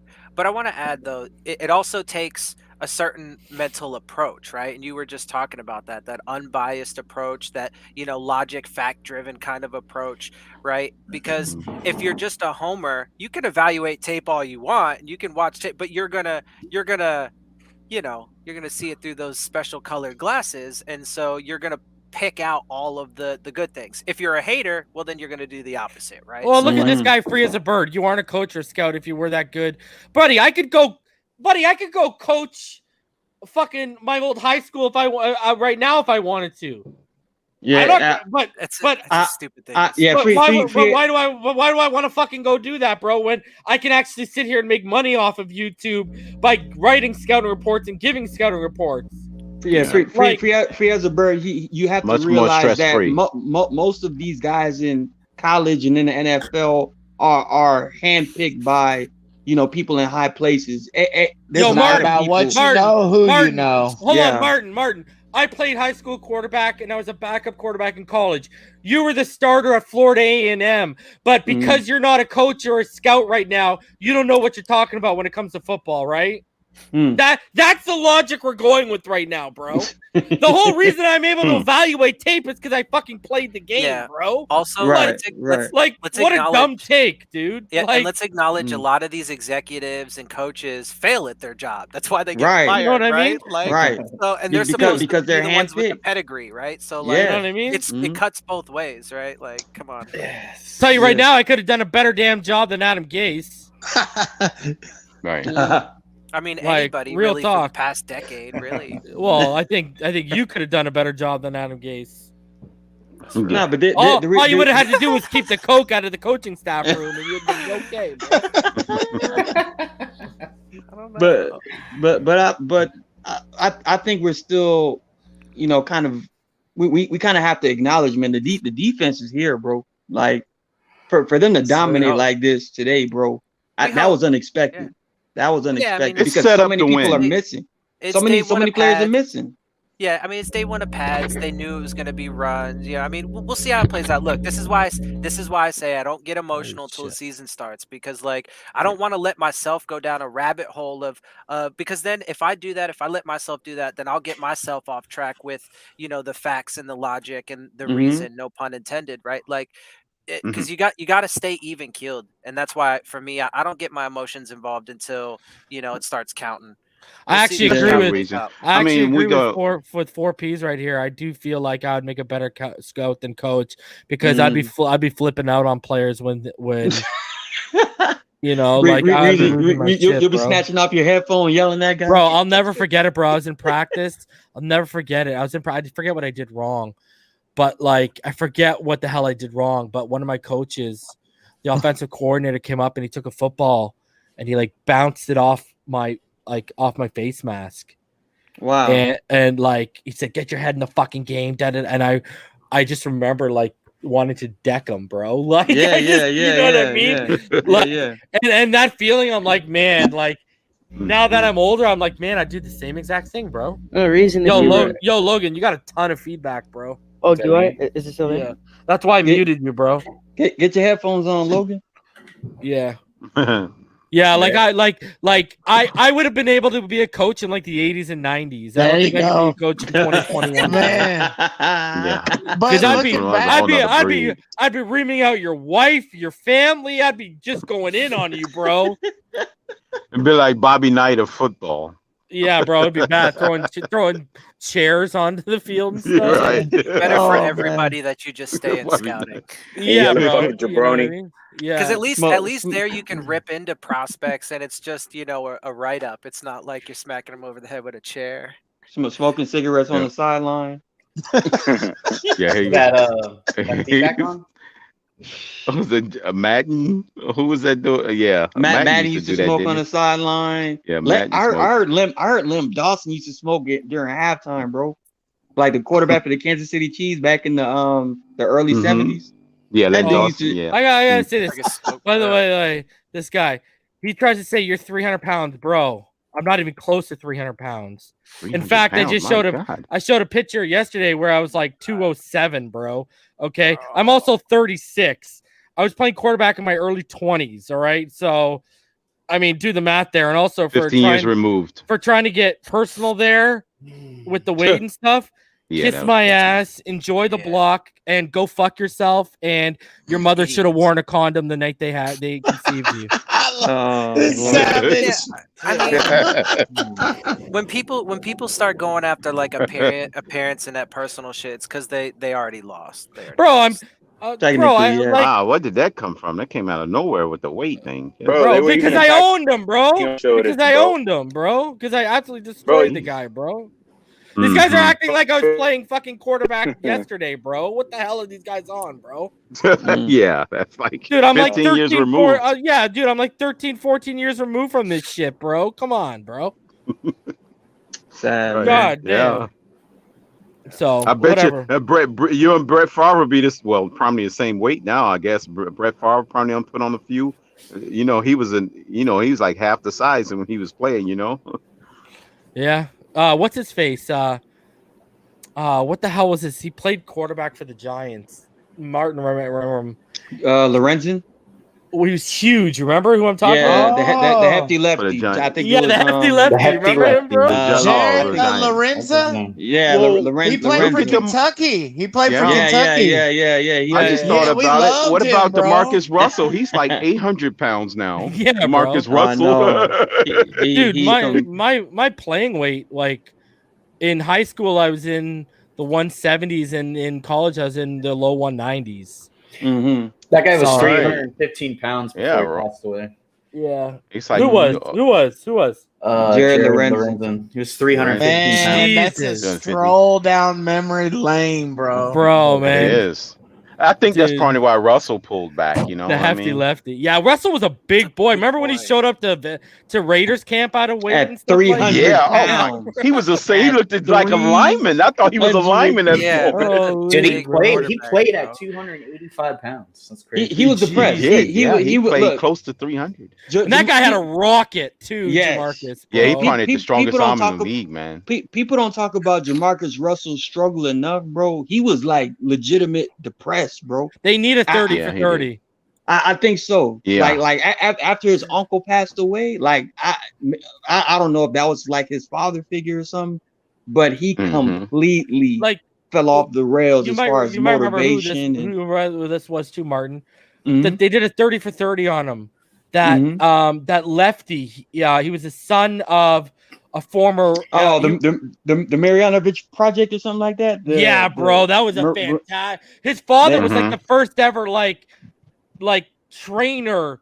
Yeah, in the NFL, like super intellect when it comes to physical training. Yeah, bro. And same thing, right? He got drafted, and he didn't love the game, bro. He was depressed, got on I don't know what Jamarcus did, but this kid got into drugs and stuff like that. Bro, people don't realize the pressure, bro. I mean, fuck. When I went to college, I had no pressure. I was a backup quarterback, bro. I didn't even like see the field unless it was garbage time and we were blowing them out. So I didn't see anything. The pressure's real. I'll say in high school I had pressure because I went to a power Catholic school and the pressure was on to win. Yeah, there's pressure. There's pressure, and honestly, the best way to deal with it would be to fall back on family and friends. But sometimes people don't have it like that. You know what I mean? And they want your money, bro. They don't give a. Yeah, you're the meal ticket, bro. They don't give a crap about Perfect example. Look at what happened to Simone Biles in the Olympics right now. Right, greatest gymnast of all time. Yeah. Right. Yeah. Right. She screwed her though, man. She won the bronze, right? In the she came back and did the bronze. So. Yeah. Yeah. Yeah, she did. This guy made up a gymnastics move. Wasn't she in that whole U.S. The doctor or the trainer that was molesting the girls and stuff? Yeah, she was one of them. Yeah. So she's like to be the type of athlete she is and get through that kind of stuff, like, man, bro, ridiculous. Yeah. And I think, hey, man, if I was 24 and an Olympic athlete and in the Olympic Village, she's pretty. She's pretty. I'd knock on her door. Yeah, she's beautiful. That girl, man. We be doing gymnastics in the band. Hell of a body, man. Hell of a body. This guy. Yeah. This guy. Watch out. You're going to get Pyro up here real quick. Pyro going to be up here. So somebody says something? There you go. Look at that. Man. Todd. Jamarcus Russell was smarter than Tua per Wonderlic store. Hey. Hey, you know why this is why I don't put any weight into that Wonderlic? Nathan Peterman had like a 40, bro. Dan Marino had like a 14 or a 15. 14 or 15, yeah. That was pretty low. Yeah. Okay. Something like I'm just saying the only like really smart guy that's turned into processing was like Fitz. Or Andrew Luck, yeah. Or Andrew Luck, yeah. Yeah. There was guys who had a high score didn't pan out. Oh, tons of them, bro. Greg, I remember when Greg McElroy scored high on his Wonderlic when he was coming out of Alabama, and like teams were like, "Why did you score that high?" And like teams literally asked him, "You're in Alabama. Why'd you score that high?" I was like, "Yo." Right. See, I agree with this to an extent. EJ's kind of right. Instincts over brain. Here's the thing: there's academic smart and there's football smart. They're two totally different things. There's guys who could be a complete meathead in the classroom, but they could be fucking savants when you put a chalkboard in front of them. And Marino was kind of a meathead. Yeah. Marino was kind of a meathead, bro. But his football IQ up through the roof, bro. You know what's crazy, Irving? Yeah. You don't even have to watch the tape because good luck finding it. If these fans went and saw Marino's final year in Pitt, they would have wanted nothing to do with him in 2021, bro. Oh yeah. They would say he was a 5th round pick. Oh, bro, they would have demolished that selection, bro. But the reason got roasted, bro. The reason why he was still one of those top prospects was because the overall talent was evident, and then also the year prior to when he just struggled, his last year at Pitt, they won a national championship against Georgia when they had Herschel Walker. So he was on the biggest stage and he just outperformed the biggest players. So he was almost like Tua, you know, like it was similar, like how he just came on the scene like that. So, I mean, it's like you have to take Marino. You have to take Marino if you're the Dolphins right there at 26. But wasn't he really dominant like before his senior year? Yeah. That's what I was referring to. Yeah. The year he won the national championship, he was out of this world good. Like command of everything about that offense. he intimidated defenses as far as how aggressive he was, making throws down the field, barking calls at the line of script. Like if you go back and see like Marino's college stuff, you'll be like, oh shit, like this dude was awesome. He's a true field general. Yeah, right. Field general. Perfect last word. year though, his last year he had more interceptions and touchdowns. Though. Hey, Brady, a lot more. Mm-hmm. Right. Hey, Brady at Michigan wasn't, spectacular by any means. Like as a, him and Drew Henson kept trading back and forth starts. Yeah. But when it came to big moments, it was Tom Brady. That his number was called. True. I think there was a final bowl game. I think it was a Sugar Bowl. I think it was in Miami actually. Or the Orange Bowl. Yeah, Orange Bowl. Yeah, Orange Bowl. There you go. Sugar Bowl. Mm-hmm. Yeah, man. He had a hell of a Louisiana performance, bro. I think it was a fourth quarter comeback. And that was against Alabama. Yep. Mm-hmm. Yeah, right. Oh, yeah, that's right. It was against Alabama. Yep, that's right. Nah, Martin, man, you don't know what you're talking about because you're not a coach or a scout. Oh man, honestly, man, these Wonderlic scores and all this other stuff, man. Put it like this, like they just showed instincts over brains, right? I played without coaching. I never had coaching, but the reason I played well is because I leaned in my instincts. Now, mind you, I more than likely would have played better if I knew the brains portion of that, as far as studying, watching film consistently, and all this other stuff that goes along with it. That's the brains portion of it. But instincts is really what sets you over the top as far as making plays in crucial moments and situations and things like that. I value instincts a lot more. But knowing what you're doing and studying what you have to do, I believe is like the lifeblood of the quarterback position, bro. So I'm just saying that's true, and we have one, bro. And we have a guy that can do that, I believe Tua's gonna get it done. Yeah, I believe. Yeah, it, man. And I remember it was Charles. What is his name? The guy from the draft. Jesus, I'm so bad with names. Hold on, Charles. For what team? Charles Davis, I think. Was it Charles? No. He's an analyst on CBS Sports, and he was just mesmerized by Tua's ability to make in-game adjustments. It was that play with the Patriots when there was a corner blitz with JC Jackson. It was the ability and because he got picked off the first time and then he pump faked this time and took it to the house. So that was instinct. That ability. That was instinct. Instincts, and then the ability, like reason to show with the and you're right. The ability to understand. Charles Davis on CBS, if that's what you're talking about. Yeah. He was a former cornerback. He was a cornerback. Mm-hmm. Yep. And if like you heard from Nick Hicks, that he's a guy that in his house he has a room where all over his he has a wall where it's all different types of coverages and stuff. He's just studying like a maniac, and that's the type of thing that you like to see in your quarterback, and we have one of those. So yeah, man. Anybody, criticizing his IQ, saying he's stupid, could go and kiss kiss his ass, So. Nah, man. Football IQ's out the. Yeah, bro. He's got some of them things you can't teach. I mean, a lot of the intangibles. Yeah, I mean, Sark said it too. Yeah, a lot of the technique and even a lot of the study habits and stuff can be taught, right? I mean, yeah, I'm not. I've said it. Like, I'm not worried about him. I think he's gonna be fine. Mm-hmm. It's just the stuff around him that we got to keep our eyes on. I'm sorry for laughing, bro. The offensive line is. Yeah. Look, I'm just trying. I'm not trying to be overly negative because I have this persona of being negative or whatever. But I mean, it's because never. But no, but I like Tua, and I think he's smart and has a lot of that, and he's going to be fine. It's just the stuff around him. So, when that preseason game comes around here in about a week, my eyes are going to be glued on that O-line.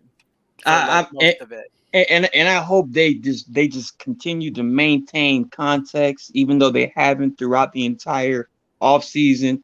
When you have three of your top wide receivers on the sideline, when you have, a depleted running back room, and a complete smorgasbord of offensive linemen, if Tua still What a great finds a word. way, if he still finds a way, man, we got to say to ourselves, bro, we got to build around him. Got to Yeah, I build mean, around him.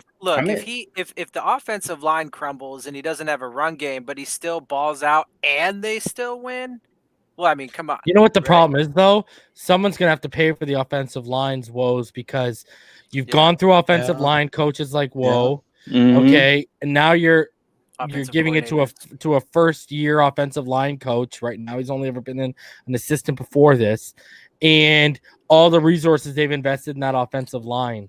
Like, someone's going to have to pay for that if it doesn't work out, bro. And still, Jesse Davis is our best offensive lineman. I know. It feels like it. You know what pisses me off, though? I've said this before. You know what pisses me off? Look at how quickly Kansas City, with no money, flipped it. Totally revamped that offensive line over there, bro. Yep. Immediately. Smart, man. You gotta be smart. You gotta And even with the rookies, you look at the Chargers, what they did with their O-line. New York, what they've done with their O-line. I think it's just the hubris of this coaching staff that they can grab anybody, and they believe in their coaching and development that they could get these guys. That's a mistake. But here's my question, Irving: how can you believe in your coaching and development, especially the offensive line, when there's a new fucking coach every year and you don't know who's coaching them, bro? Precisely. You know what I mean? Like that's my whole thing. Well, that's what I'm saying. It's the hubris, bro. And then of course, then the turnover is crazy, bro. What a great another word. We're really rolling them out tonight. Yeah, pulling out that that vocab for tonight. The story of hubris. If no one's ever looked it up, go look up that one. It's pretty good. The Flying Coast of the Sun, motherfuckers. What is it a story about Flores? Yeah, I know. I'm just excited that we actually get two teams that aren't our own team to see if our front seven really is like what it is, or if our offensive line really is as bad as it is. And we're gonna find out next week. So that's really awesome. That's gonna be phase. That's the phase 3 that I'm kind of looking at. Because I'm gonna be positive. That's the phase 3 I'm looking at. By the way, like how we're transitioning phase to phase. Yeah. I'm telling you right now, that phase 3 of joint practices, that's when we'll really know what this team is actually built of, what we're made of. Yeah. Well, that's why. Yeah, that's why right now is it's just accumulation of data for me, right? Like you take all of the stuff that we hear from training camp, and then because I can't put my eyes on them, so. And it's not live bullets and stuff. So, you accumulate all that data, and then if you have eyeballs and you know how to, watch the game, if you know anything about the game, you can watch the performance that they put out there and then start to make not definitive judgments necessarily, right? Because we still have a little ways to go, but you can start to formulate an idea of what it's going to look like. And so, I'm laser focused on that, man. I can't wait. I'm pumped. It's gonna be good. We're gonna have a good time. That live stream's gonna be live. Probably got to work during the game. Boy, I'm nervous because I feel like Khalil Mack is gonna eat our O-line for breakfast. That's what I want. Probably. I want him to expose that shit. I want it to be exposed so they know they ain't good yet. I don't. Well, I want them to know that they're not good enough. I think we're having problems with our front seven right now. Wait till those joint practices. Oh yes. Oh yes. Where you got studs. Yeah. Honestly, we're probably only going to see a little bit of the first team though in that first game, and Chicago's obviously not going to throw the entire playbook at us, but it'll definitely be a good first real barometer of where the team's at. Someone said they're going to sacrifice chickens to bless the O-line. That's amazing. Please do. Please do. That's the voodoo right there, man. Pull out the we might need it, to be honest, bro. I want you to go do your best rain dance tomorrow on your front lawn. Hey, down here in Miami, there's a lot of chickens running around. I was about to say, you go to downtown, all you see is roosters crossing the street. Bro. I'm telling you. All right, I let's go through some final thoughts here. We're about to hit 2 hours. Martin, let's start with you, buddy. Yes, sir. Reason, appreciate the stream today, man. Appreciate you having us on here. Another great day, great stream, great live. Again, let's see what happens. Let's see how we progress. I'm glad the defense came out and did exactly what I anticipated them to do, which is just stuff the run and just dominate the trenches. I need the offensive line to respond. As long as we respond, I'm cool with what happened today. But if the offensive line continues to just get dominated and ate up, we're gonna have issues, and those issues are going to trickle up to where Tua is. So, let's see how we respond. Moving forward, though, man. Pins up. Florida born. Your final thoughts, buddy. I was glad to see Bernard McKinney have a big day today. He was he's one of the guys that I was really intrigued to see on this defense. And I'm just ready to see Tua, man, light it up. I just hope they get this O-line together, or they need to do something, make a move, do something to solidify this O-line for Tua. Fins up. Logan, I'll take you off mute. Let's see. Oh, your feedback is ridiculous. Is it yeah. Do you have headphones? Yeah, my headphones are on. Oh, I don't know what's going on then. All right, your final thoughts, dude.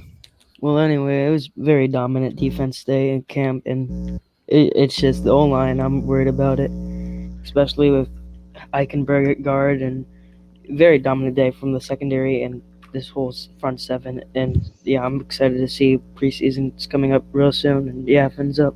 You're going to practice tomorrow, right? Yeah, I'll be there. Have fun, buddy. Thanks. Dylan, your final thoughts. Thanks for having me, as usual. Good show.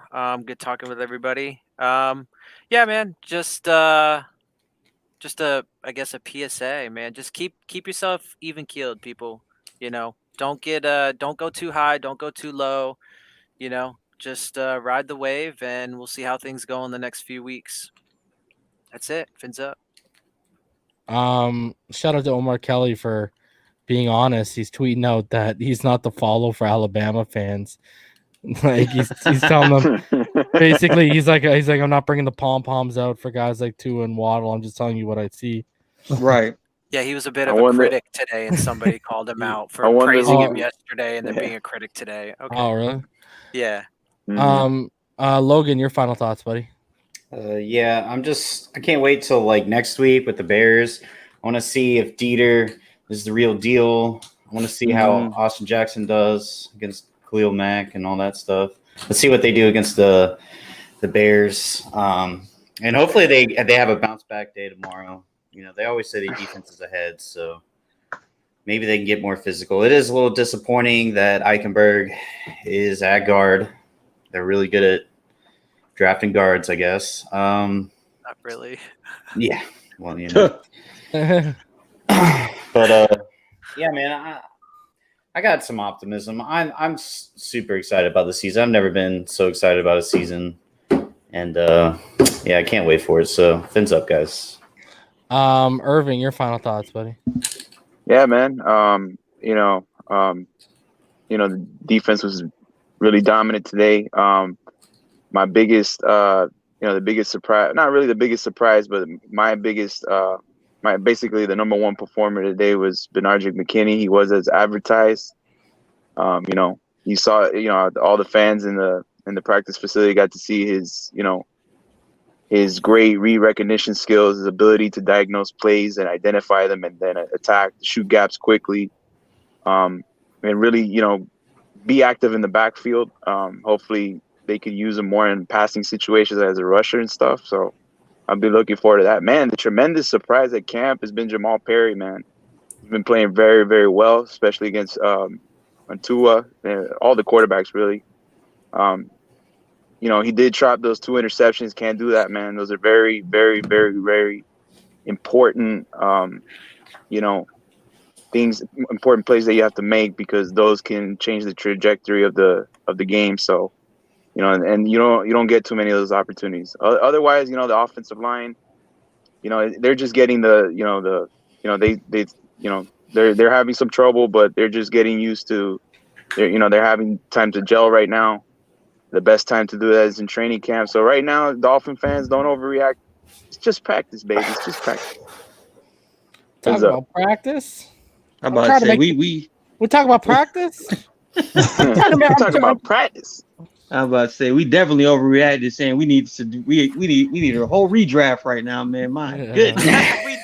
we did kind of go through and be like, yo, we didn't redraft all their drafts. Well, the thing is, we're just like we're getting ahead of the curve. That's all we're doing. Yeah. Ourselves. All right, guys. I'll be back tomorrow night around 8:00, and we'll recap the second day in pads. Hopefully, it's a little bit more pass heavy, so we can see Tua put on a little bit more of a display. Until then, everyone stay happy, healthy, safe, and blessed. Fins up all day, every day. Peace. Fins up. Fins up.